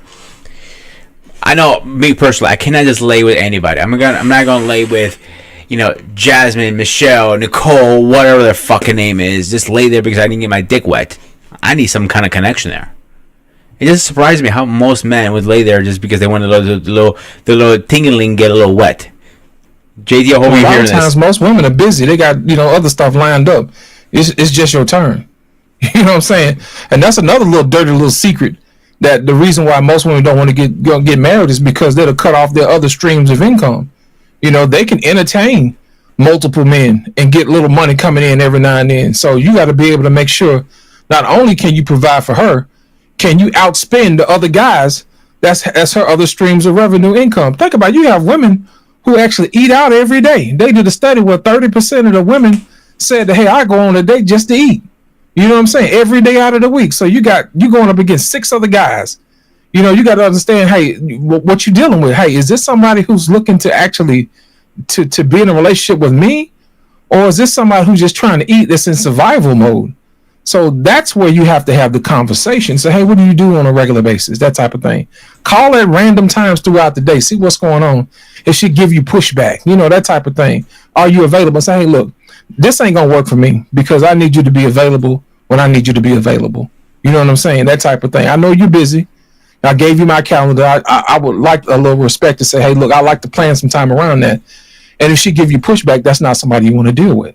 Because if we're being honest and we're playing from if we're putting a good faith effort forward, then I think the time management should be one of those things that gives you a clue on the type of person that you're dealing with. But see, we don't like to study people no more, man. We just like to look at it, you know what I'm saying, and be like, that thing look good, don't it? And that's it. We stop right there instead of finding out who that person really is. And that's a good point. And this is kind of connects to my next question. I'm sorry. You guys gonna say? Okay. I was just gonna say that people, these females are so into brand names, like you said, like the guy with the Gucci suit and watch and all this stuff, but they don't really look at the whole picture. They don't see that suit is not tailored. You know what I'm saying? Like that, and as far as substance, people just don't respect substance anymore. I mean, we can see that clearly on YouTube. Oh. But what gets the most attention and the most views and replays and stuff like that? Bullshit. Drama. Oh, yeah, no doubt. Yeah, drama and bullshit. But the ones that are giving actual substance and things that feed your mind and stuff, it's like, no, I'm not with it. Yep. So my next question is junk food. That's what it is. Yeah. My next question was going to be, because it feels really well what we're talking about right now, is how did the community play a role in this?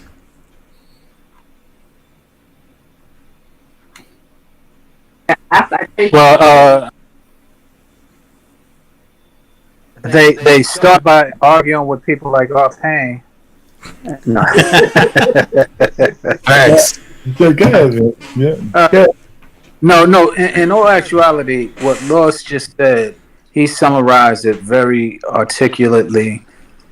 See, I can't even. I'm making up words. He summarized it with articulation and very well versed. And thank you for that because the way you laid it out, no one was lost in your translation. And all pun intended. But seriously, you really said it very directly, and it is and it. Sean, you're on mute.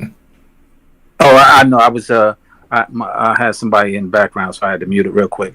But yeah, what I was gonna say is that you definitely did it, and you lent to a lot of the points that I was attempting to make.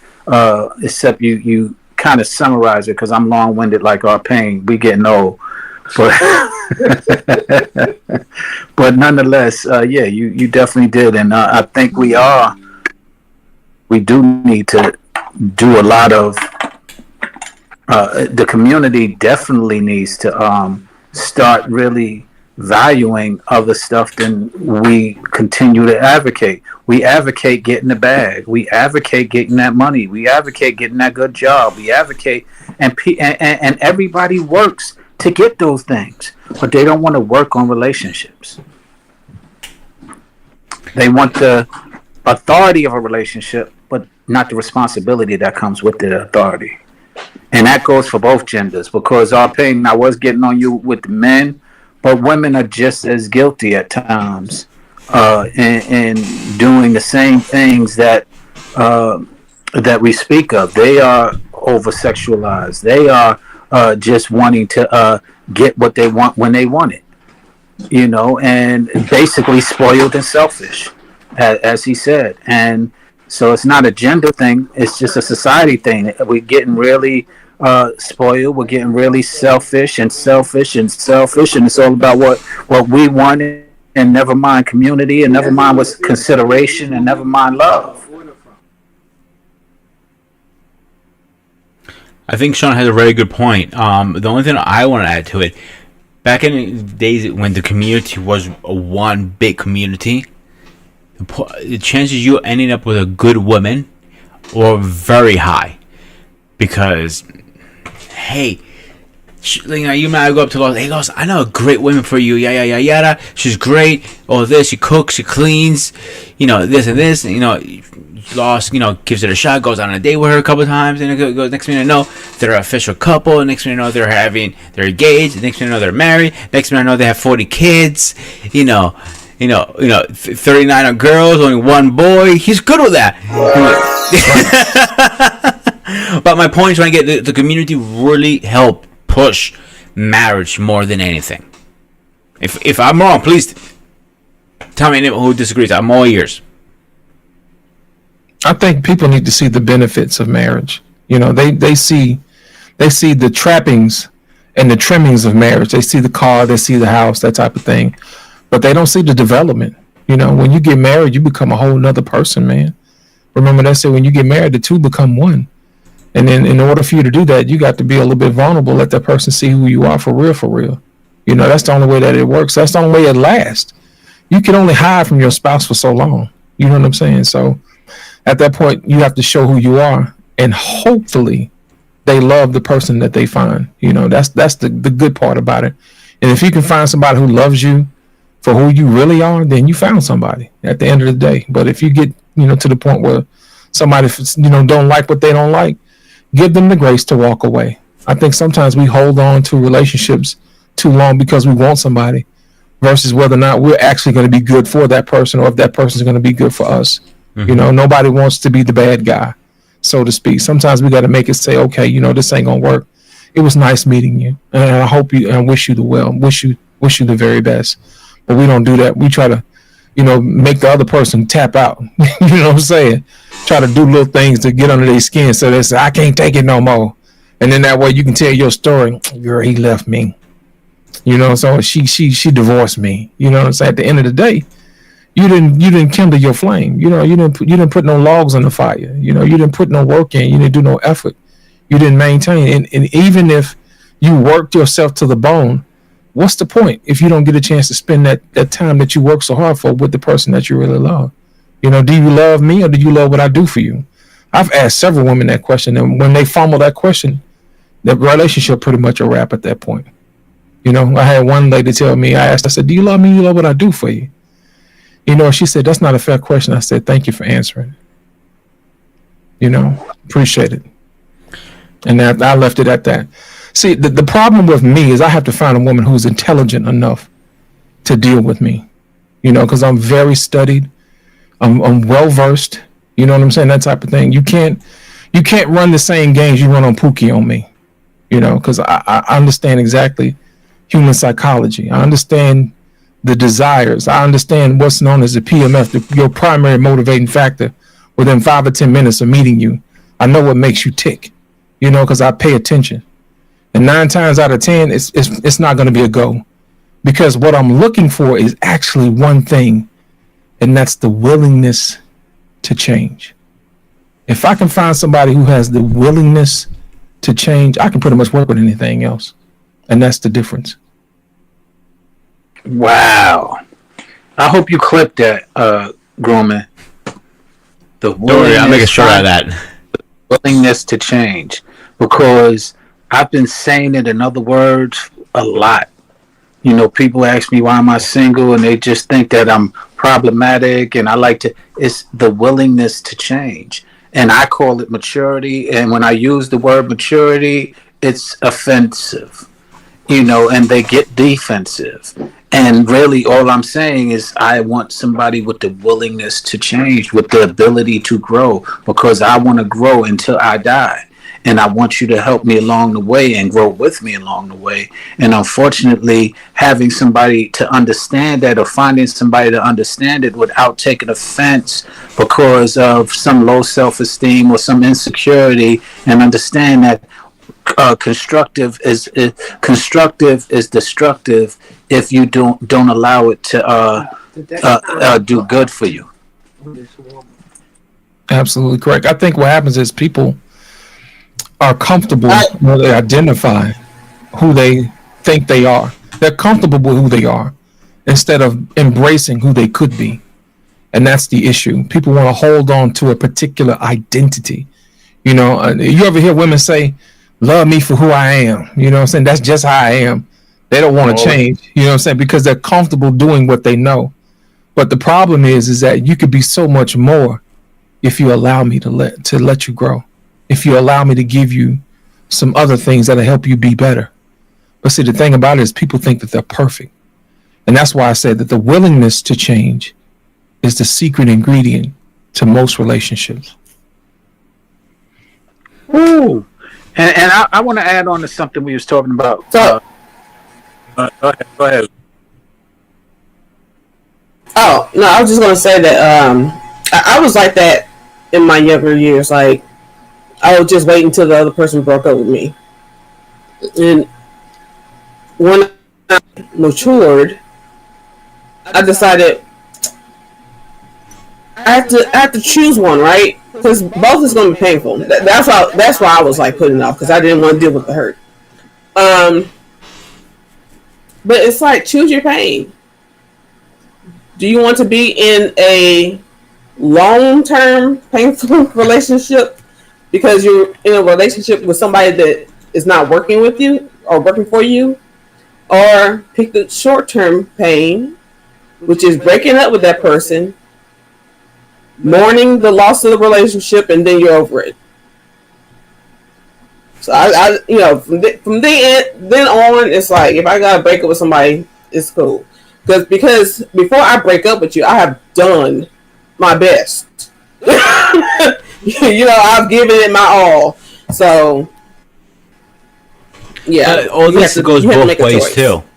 Because if we need to change, some things you need to change too. I'm not saying you. I mean, just women. I mean, so that can go both ways. So if I need to change, let's say, I don't know, you don't like how my hair looks. I know I'm using bad examples. Okay, maybe I don't like how you do your nails. Again, bad examples. Change go both ways. You see where I'm going with this? Absolutely. But the reason why I say the willingness to change is because I agree. Yeah. And the reason why I emphasize, and it was so well put when he said the willingness to change, is because in him even saying that it implies he's willing. And so there is no question about him wanting to change unless she doesn't want to. Then it becomes, you're trying to change me. Then it becomes all types of defensive mechanisms, because sometimes when you just don't understand, they feel out of place. Instead of understanding that we understand, you might not understand, and that's just what we're trying to get together. I will say this: I've been emphasizing this: stop being independent and let's start learning how to be interdependent, because we are here to bring each other balance. And that's the one thing that I think is often missing. And the romance that we're talking about takes interdependency. The situations that are going on now with a lot of these youth, they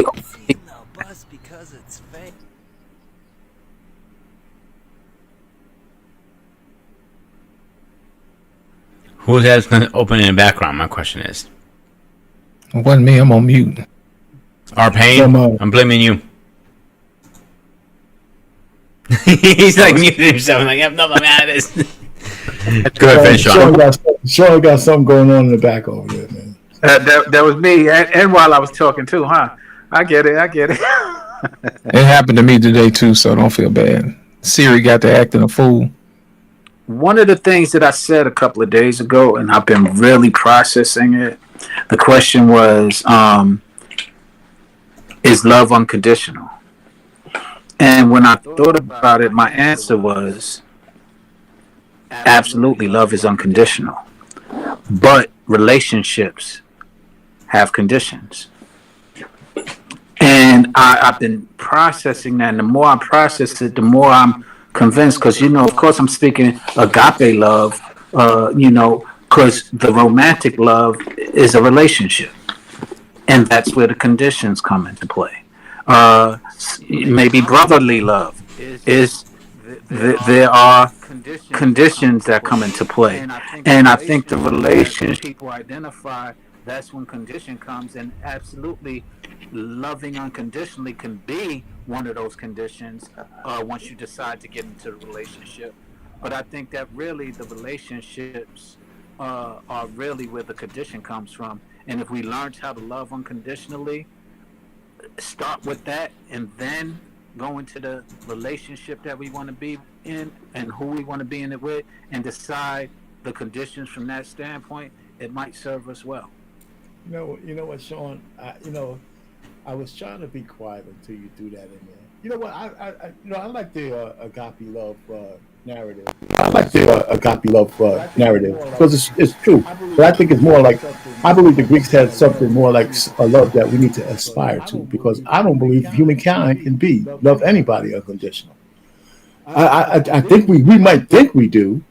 We might say we do, but the practice is where that we have to prove that.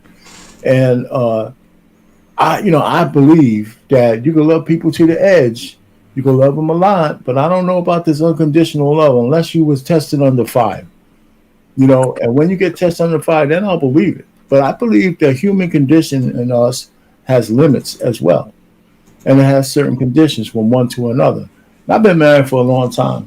So I can't say I love my wife unconditionally, right? Because I have one condition. And it's right. You know what it is. I know exactly what it is. So I'm not giving up that condition just so I can say I have agape love. But it's pretty much the only condition I have. But what you missed when I was saying, and this is why I emphasized and had to process it, I'm not disputing that when you get into the relationship, the marriage that you are in, that a condition comes along with that.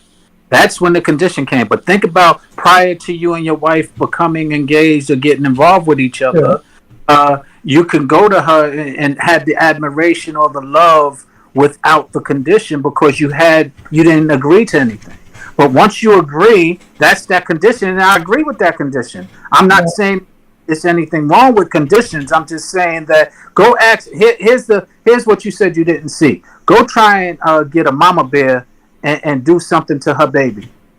You'll see the unconditional love very clearly. I know. Let me go back to what you said because I want to examine that. It's like, you're saying that a person will be more prone to have unconditional love before they make the commitment to their spouse, right? Well, that's kind of what you said, right? And I'm not dismissing. I'm not just. Wait. Let me finish. I'm Okay. not because I'm thinking I'm hearing what you said, and I'm not necessarily against that because I'm trying to, in my mind, you know, if she would have cheated on me before I got married, I'd have left too. So I don't know, but that condition is universal. You know what I'm saying? But it wouldn't have been So, cheating. I hear what you're saying, but But go but the ahead, go point ahead, go ahead, finish. but Payne, the point that I'm making, it wouldn't have been cheating on you if you didn't have a relationship. No, So you would be in love, and we need to, because it's not something that's popular to love thy neighbor or to love somebody other than yourself. So I'm saying that we should practice it because it doesn't really exist that commonly. So it's not like I'm saying, yeah, everybody needs the love of God, but this is what I'm suggesting because we might be able to get a little further if we could have that love before we have those relationships. It's kind of okay. like a neighbor type of thing. But let me ask you. But the word something to aspire to, it's like an aspiration, because I don't know if you're going to get there or not. You may never be tested. So you get your relationship with that person may never get tested, but I think it's a good thing to aspire to, right? Because and that's what I think. I just think that we need to be tested to prove that. I just believe that. That's all. It's a good. I'm not saying you're wrong. I'm just saying we need to be tested. So I think kids are who we unconditionally love. Well, let's As be far clear. as the conditions, Both of them are are going to get conditions done. basically boundaries? Oh, you broke up a little bit. Say that That's a again? question. I said, Well, are conditions basically boundaries? they can be, and that's why I said, but that's why I emphasize, and like I said, I'm processing this, and I want y'all to process it with me, if possible, because before you uh, commit to a relationship, he said there's no such thing as unconditional love, and that you just said love your kids. It's possible, and we do have the ability to do it. The problem is that when we get into a relationship with an adult, we have expectations, and those expectations often lead to disappointments. And if you have that disappointment, it leads to pain and hurt. So you don't want to repeat that because now you feel dumb. But the point is if prior to you were able to love it and say, yo, I just like, for example, I'm learning and meeting people, and I have a real strong love for them prior to us getting involved. I'm like, yo, I love this about you. I look at all of the similarities we have instead of the differences, and I'm able to do it unconditionally. If we if we're gonna get into thank you. If we're gonna get into a relationship, then we, like you say, we now have to set different conditions or have conversations of what we want that to look like, and That's that's it. what comes into play. Go ahead. No, it's just sure. Anyway, so what else you got for us, Groomer? What he got you there for a minute? Right, I like No, it. no. I like, I mean, I don't have any disagreement. I mean, I kind of agree with some of it. I just look at it from an aspirational standpoint. That's all. But I don't have any problem with the rest of it. I mean, I just tell you, this whole thing about relationships and stuff. It's funny. I want to say I'm getting tired of. Well, I know I'm tired of the war. I mean, we need to stop that quick, fast, and in a hurry. Whether it's going to mend the people who are so irreparably broken in terms of relationships, I don't know. I think some people are broken beyond repair on both sides. And how do we find and ferret out, people who are looking for something different, and that's the thing, So I don't. That's where I come off the boat because I already have mine, So people who are single and actually looking for somebody, There's so many. If you talk to 10 different people, they'll give you 10 different ways to try to do it. You know what I'm saying? But the only thing I would offer is that if you got to just see the basic, if you understand the basic nature of the person that you're trying to cleave to, or of a woman, forget the person that is the individual person. But if you understand women, I think you would have an easier time picking out the woman that you want, because you'll know that everything they do is based on a stack of things that are natural to them. Just like a man, we're based on some things. Yeah, you like this man because he might be handsome. He had probably a few girlfriends before. A lot of women say the biggest fear is he's going to cheat on me. I'm going to throw everything into him and he's going to cheat on me. Well, that goes both ways. Scared. Well, what I'm just saying, women say it more than men do. Right? He's all this, but he's still going to cheat on you. He's handsome, but he's still going to cheat on you. And that's a projection. That's really a projection, because women cheat just as much as men do, and they all know it. But so that's a projection. The truth of the matter is, no matter what you do, you're going to have to take a leap at some point. You could vet somebody to death. You can go through the whole rigmarole. At some point, you're going to have to take some kind of leap and be vulnerable. I'm not saying you have to leap into marriage, but at some point you're gonna be vulnerable. So I'll just land it there. A leap of faith is very risky. I call it a leap of faith for a reason, because I don't care, you're a woman, a man, or whatever you want to identify yourself. The cheating aspect can happen to anybody. Sometimes when you get too comfortable, that's where the cheating actually happens. Good example. I could be sitting here telling you guys, X, Y, Z. We're at a bar. We're guys. We're talking. You know how guys talk. Come on now. We're just bullshitting. My wife doesn't know about it. I hooked up with a chick the other day because I got too comfortable. Meaning she got too comfortable. Sometimes checking in on through the day. Hey, babe, you good? She doesn't get back to you soon, fast enough. I mean, something's up. That's my personal opinion. If she gets back to you in a minute time, I say in an hour or so, okay. Because I know she's busy at work, but she's not too busy ever to say hi. I'm good. I can't talk. I'm too busy. Takes only 30 seconds. When she doesn't reply, that's where flags come up to me personally. So we're going to finish the show up with one last question. I think this one you're gonna like, Payne. What are the misunderstandings in a relationship, marriage, from back in the day to now? What are the misunderstandings? What are still the same from 1971 versus 24? Okay, let me back up a square. I got married in 87, not 71. Okay. I said 1871. Let's get it right. 1871. But that's a loaded question, because as far as I'm concerned, everything I say about what I did in 87 is a reflection, right? Because the things that happened for me when I met my wife and how we interacted, I wasn't that clever back then. I just made the right moves.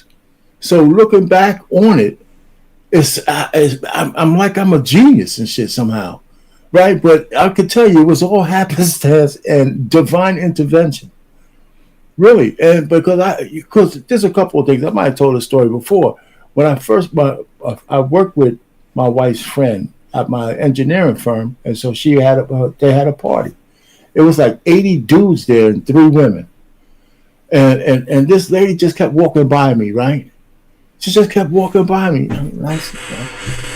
And so I stopped her. I said, listen, are you here with somebody, or can I get a shot? And actually, she looked at me like I was crazy, and I didn't smile at all.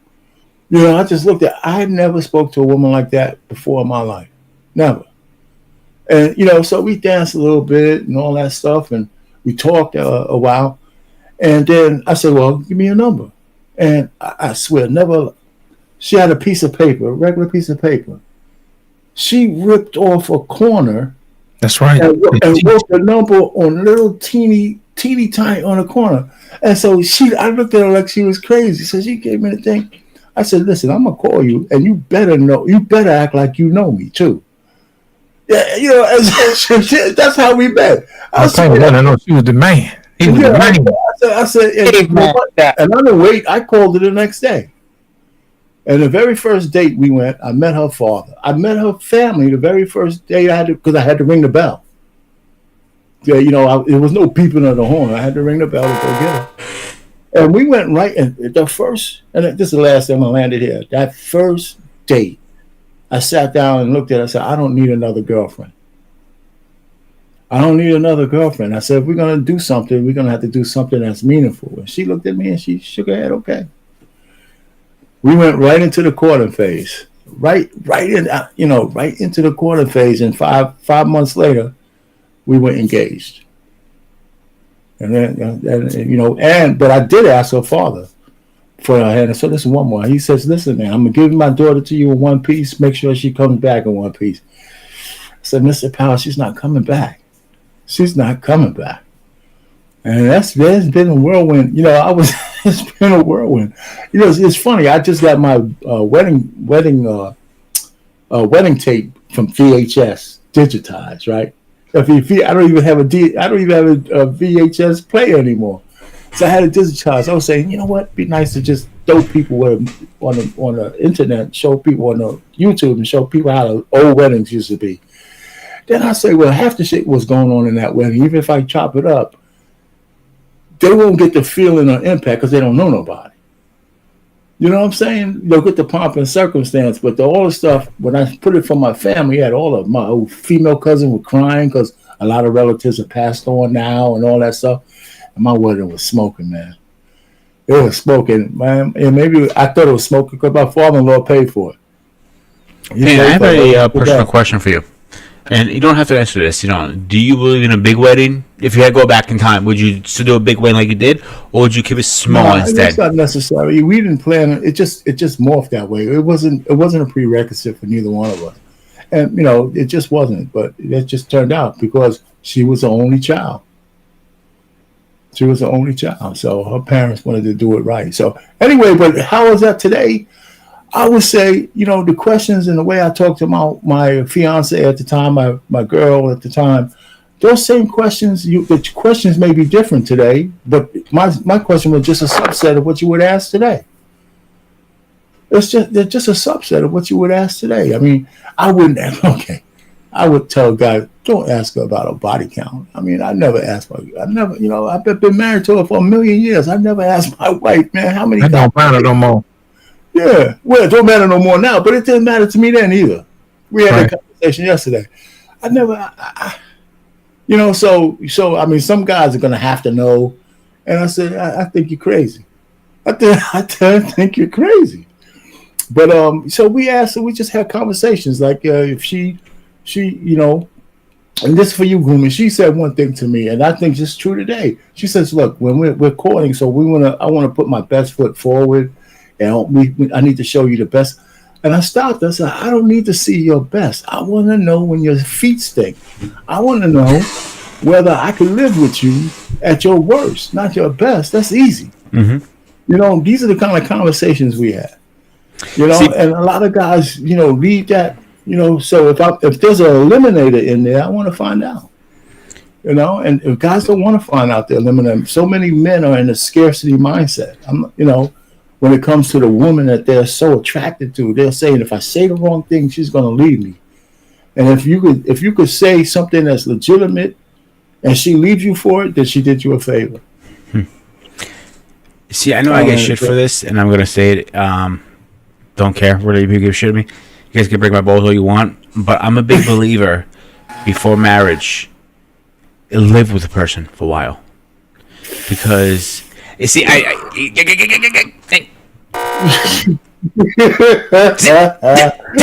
ahead, man. Go ahead. Let me finish first before we go in an arena. Because I will put us in an arena if I have to. And I'll make Lost be the referee tonight. And I'm like, so I'm a big believer living with somebody. That's my personal opinion. Because, don't you start up there.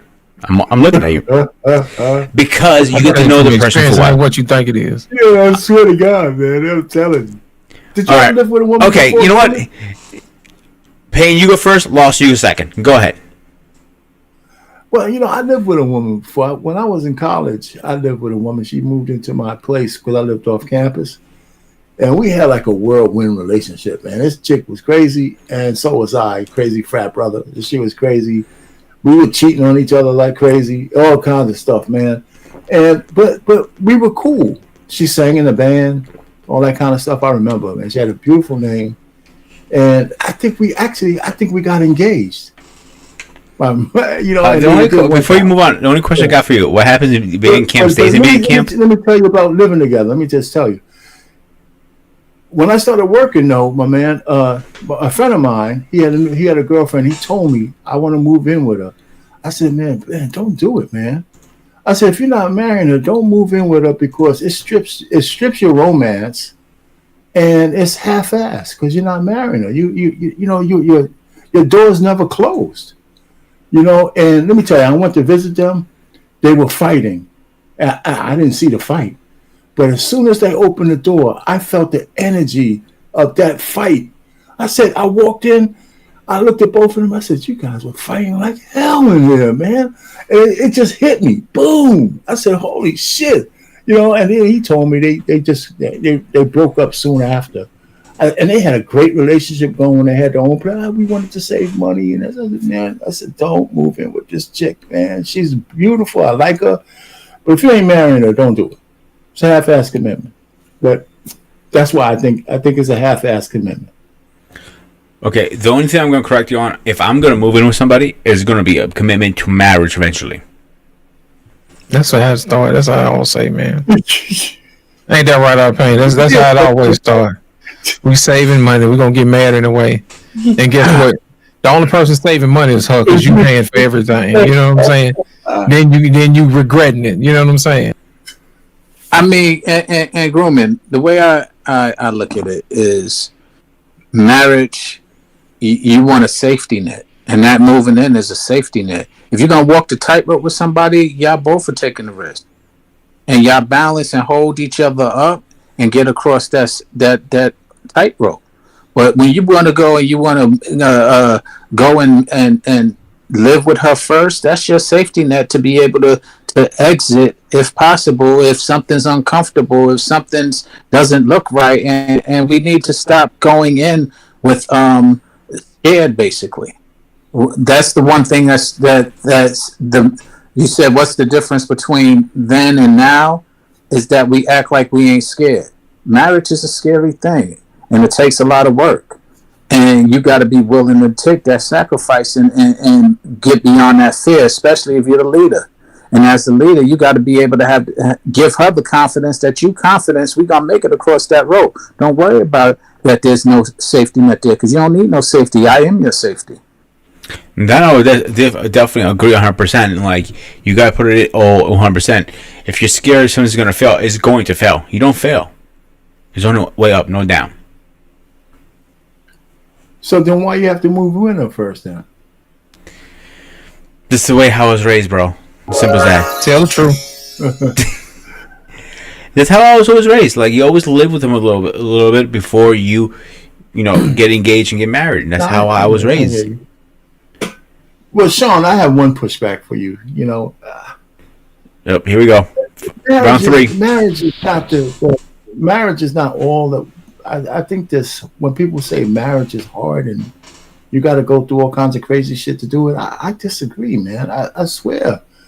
I really disagree with that. I think that when people say that, they're bracing themselves for the challenge. And, if you're really in synergy with I'm not saying you're saying this, that's all you're saying. I'm just saying, this is not with just you. I just think it's a misnomer when people say, maybe modern marriages might be, and that might be a big difference. But I didn't find any of those things, man. We just grooved, man. We just grooved. And I've heard you say it. We've had our challenges, and that's what I'm speaking.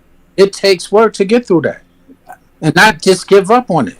And Yeah. Well, it depends on what you mean by challenge. I didn't say it. You said it. Yeah, but You just said our marriage is no, I agree with you there. But I'm saying there's layers to the word challenge. I mean, my challenge with my wife was like maybe a 5-minute conversation. I'm not measuring how long it took or what it took. I'm just saying that it does take work, and that's what Okay. I'm. Nothing, and it's not just a marriage; it's any relationship takes work. Yeah, I agree. I agree with that. So, Yeah, I'm guys, gonna fire add it my up. little piece to that. The only reason why it takes work because you got somebody working against you. Period. Point blank. Because if you've done the work on your end to be willing, and they haven't done their part to be willing on their side, that's when it becomes tough work. When you got somebody who's not willing to change. I hear people say that all the time. But my thing is, if you got the same people going in the same direction with the same goal in mind, it really should be easy. I heard a saying a long time ago says, if you want to go far, go by yourself. So if you want to go fast, go by yourself. But if you want to go far, take somebody with you. You know what I'm saying? So it has to do with the person that you're traveling with.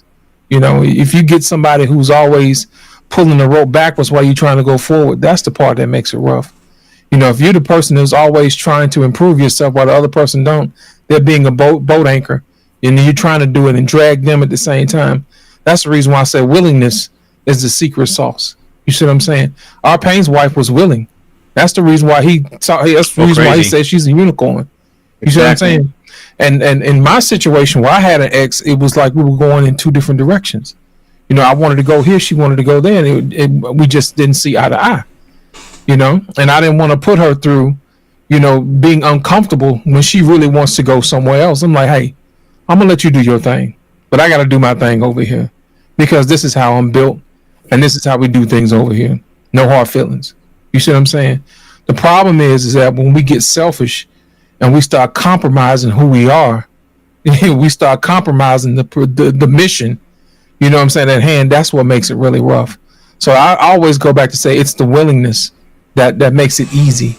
And I think that's probably the reason why our Payne, his situation is a little bit easier than most people because his wife is really willing. And I can tell by how he speaks lovingly of her. I have never heard our Payne say nothing bad about his woman, ever.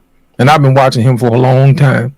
You know what I'm saying? It's the edification that he has for his wife that leads me to believe, that she's willing and she's able and willing to do whatever, he needs her to do within reason. No, it's true. Agreed wholeheartedly. And Payne, maybe that's where the discrepancy comes in, is because you found someone that's willing.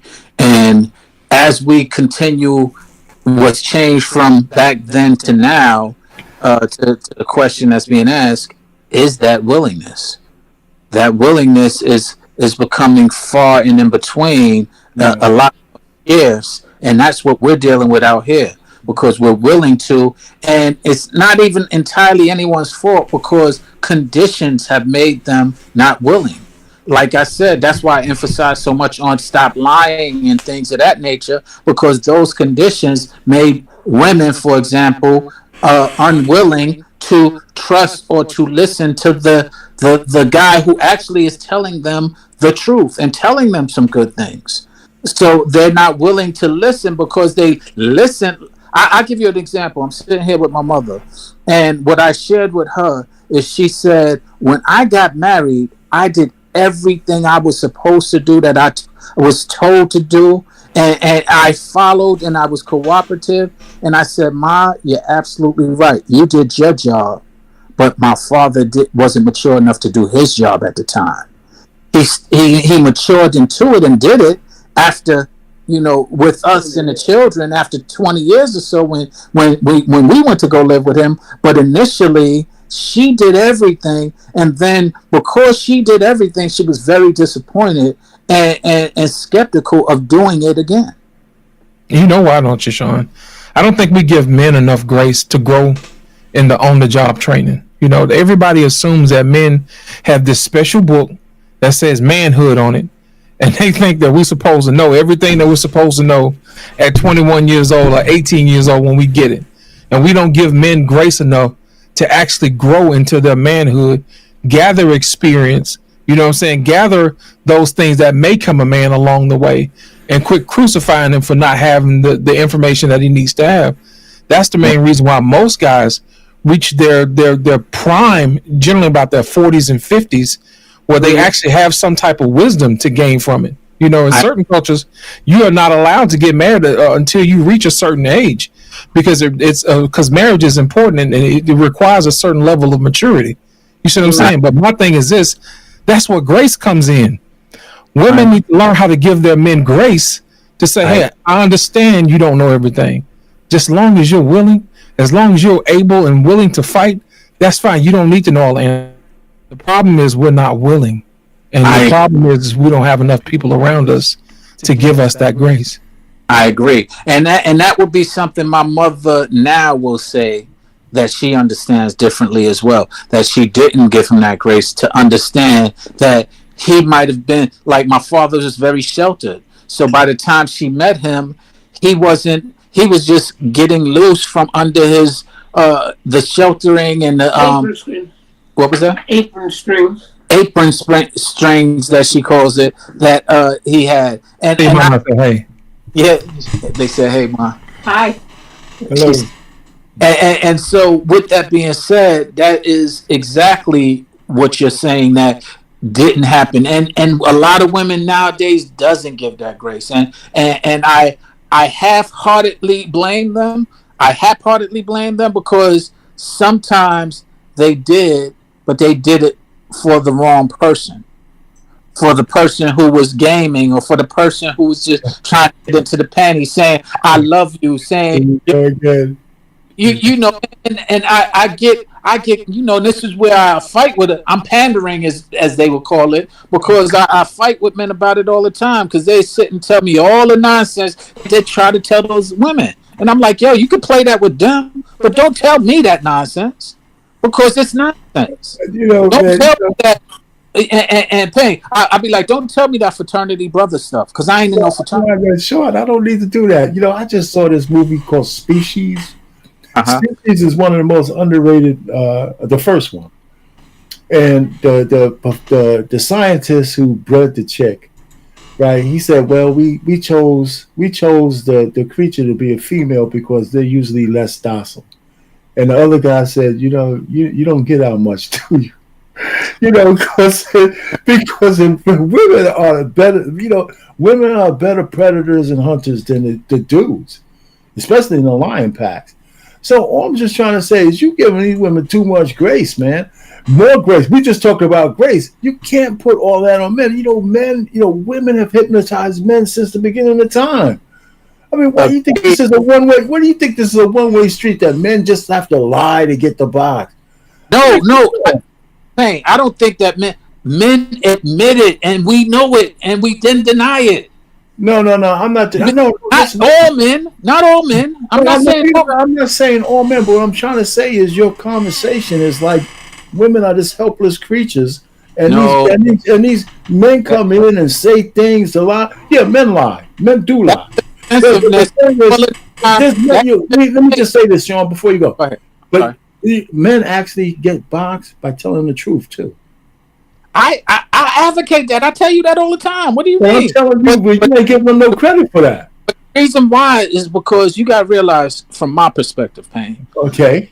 I was a 17-year-old man who honored a relationship. Okay. So I don't believe in folks telling me, "Oh, I was young," and giving me the excuses that I hear often.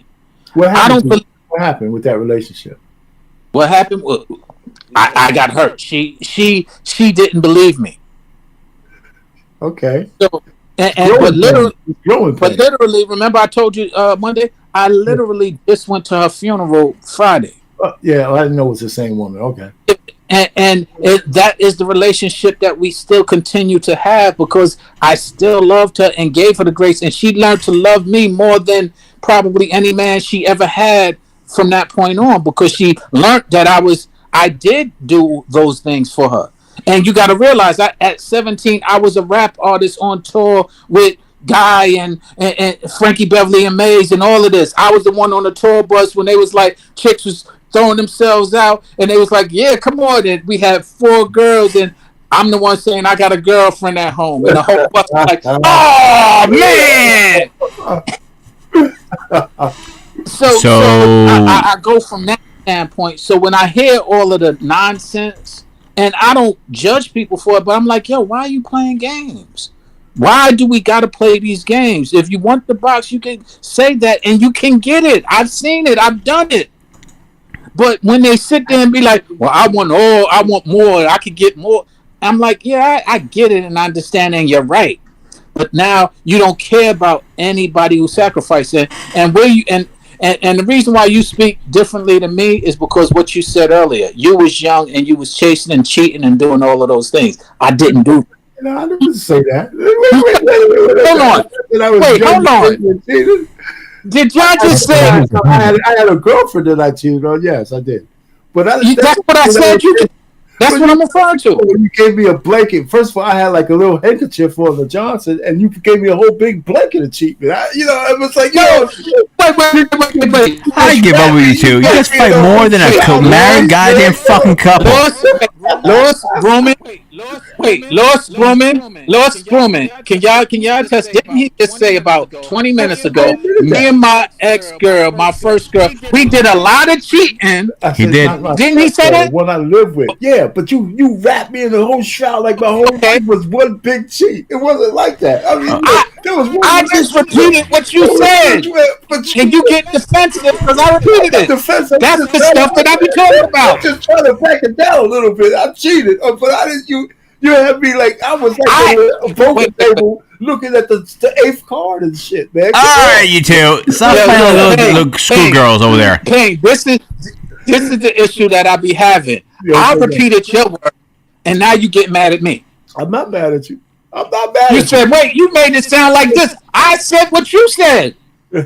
So how you think it sounded when you said it? Our Payne said he just got a little piece. Obviously, the way you heard it, it just hasn't. But that certainly wasn't my intention. So you listen, Sean. You do have a tendency of hearing what you feel like hearing too. Sometimes. No. Wait. Everybody else heard it, but now that I said it, you don't like the way it sounded. I didn't say. The point that you don't like the way it sounded lends to the reason why I give grace, because they don't like the way it sounds. But we keep on saying it. You like to pull strings, don't you, man? And all of a sudden now, I'm the reason why women don't like to hear how it sounds. Like, come on, man. Falling off Payne. Okay, anyway, guys, so that'll be your final thoughts for tonight. I'll meet you guys in a minute. So seriously, I'll consider you two final thoughts out of the way. Boss, you got anything to say before another fight breaks out between those two ladies? Listen, my final thought, man, is get in the habit of serving one another, man. Whether you're male or female, and that's it. Don't suspend your selfishness.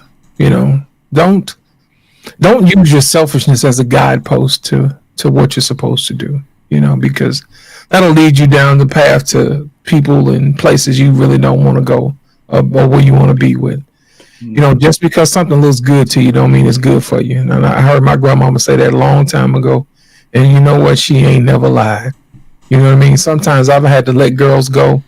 I was like, man, she sure was pretty. But you know what? She wasn't going to be good for me.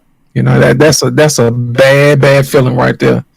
And you do it enough times, you get over, you be like, all right, my wife's going to be better than her anyway. Let her go on about her business. You know what I'm saying? And I've had to walk away from situations where people thought I was the better person. I already knew for a fact. At the time, I wasn't. I'm like, baby, trust me, I ain't going to be good for you. Not right now. You know what I'm saying? So it's all about being honest with yourself and get better every day, man. Learn something every day and go out and experience the world. Get outside the house, man, every now and then, Get some experience under your belt. Go some places. See some things. Get some culture about yourself. Talk to other people in the cultures around the world, so you can be a better, well-rounded person. So you'll know how to talk to folks. I was telling folks the other day, they were saying that women from New York are mean. And I was like, it's a cultural thing, man. Up there in New York, the reason why they talk fast is because it's fast up there. And if I've talked to people from all the way from New York all the way to Hawaii, and the women in Hawaii are very mannerable. They're very intentional. They're slow when they speak. You know, it's almost like you can hear the sunshine in their voice. You know what I'm saying? And to me, that's where I want to be, man. I want to be in Hawaii because that speaks to who I am. I have no business talking to somebody in New York because they're moving too fast for me to say what I need to say. So the person that I need is way out in the Pacific somewhere where everything is slow and the sunshine is there. You know, we can have a good time and we can really get to know each other. You know, I'm more of a slow cooker. You know what I'm saying? I'm not a microwave type of guy because I believe in finding out exactly who that person is, and I really want to share who I am with that person. The only way we're gonna have to do that is take time. And I think somebody who comes from a slower area can do that. Now the women down south, I'm pretty used to them. So I already know their tricks and games. So I already said my wife ain't down here. So I say that to say all this, man. Just be the best version of yourself each and every day, as KS would say. And make sure that you get the joy inside your heart. So when you get it, you'll be able to share it. As always, Grumman, it's been a pleasure. Sean, it's been a pleasure. Arpain, it's been a pleasure. And always, Bass, it's always a pleasure. Thank you guys for having me this evening. Lost, like I always tell you, brother. Dinner, Lost, like I always tell you. You don't want the TV dinner, you want the home cooked meal. Don't. All right, Bass, you're up. Oh. Final thoughts. And I'm a Gemini. Well, I'm piggyback off of Lit. You know, like part of the reason people are lying so much is because they're lying to themselves. They're not honest with themselves about themselves, and so therefore, it just spreads. You know. So just be honest and take your time getting to know people. Stop rushing. Marrying strangers. That's the whole ball right there, girl. You just don't know it.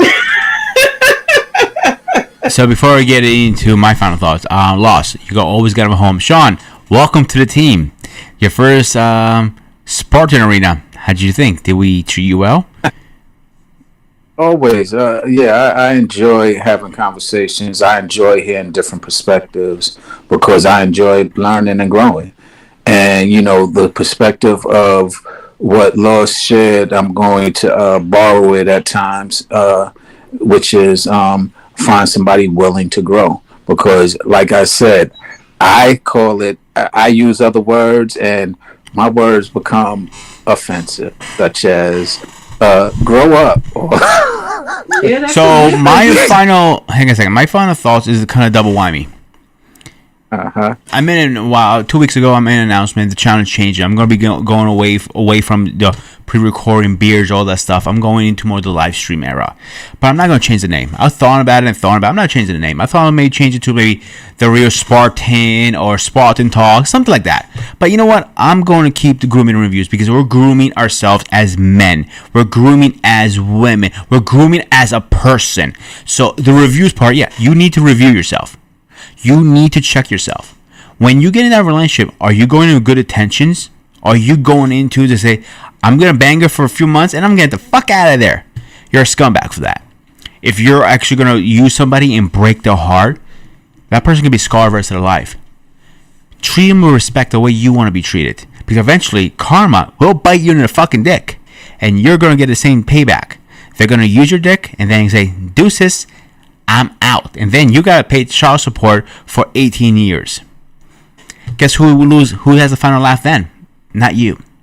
So treat everybody with respect.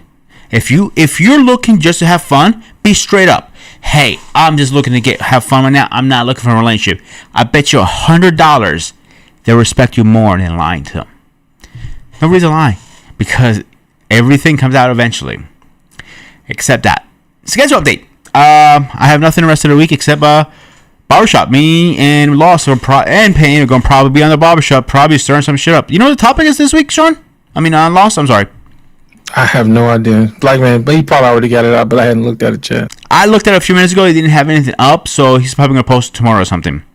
You guys can catch me there. Then on Saturday, on the Operation Hangout, I'm debating which one we're going to do. Am I doing which martial art style is the best or martial art movies? So, not sure which one we're going to be talking about.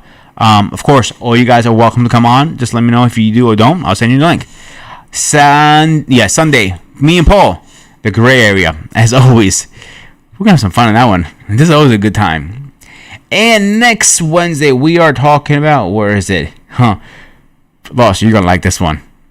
Hard-working men. Yes, sir.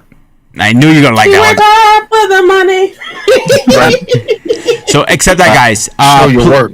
Yeah, please. If you're watching on the rerun, go for ahead. inviting me and appreciate it. Oh, you're gonna be here every week now. You're not if you're going to be. Say no more. That's right. So, except that if you guys are watching on the replay, please hit the like, share, and subscribe button. As always, I am Grooming Reviews, the Ghost of Sparta. Stay fresh, stay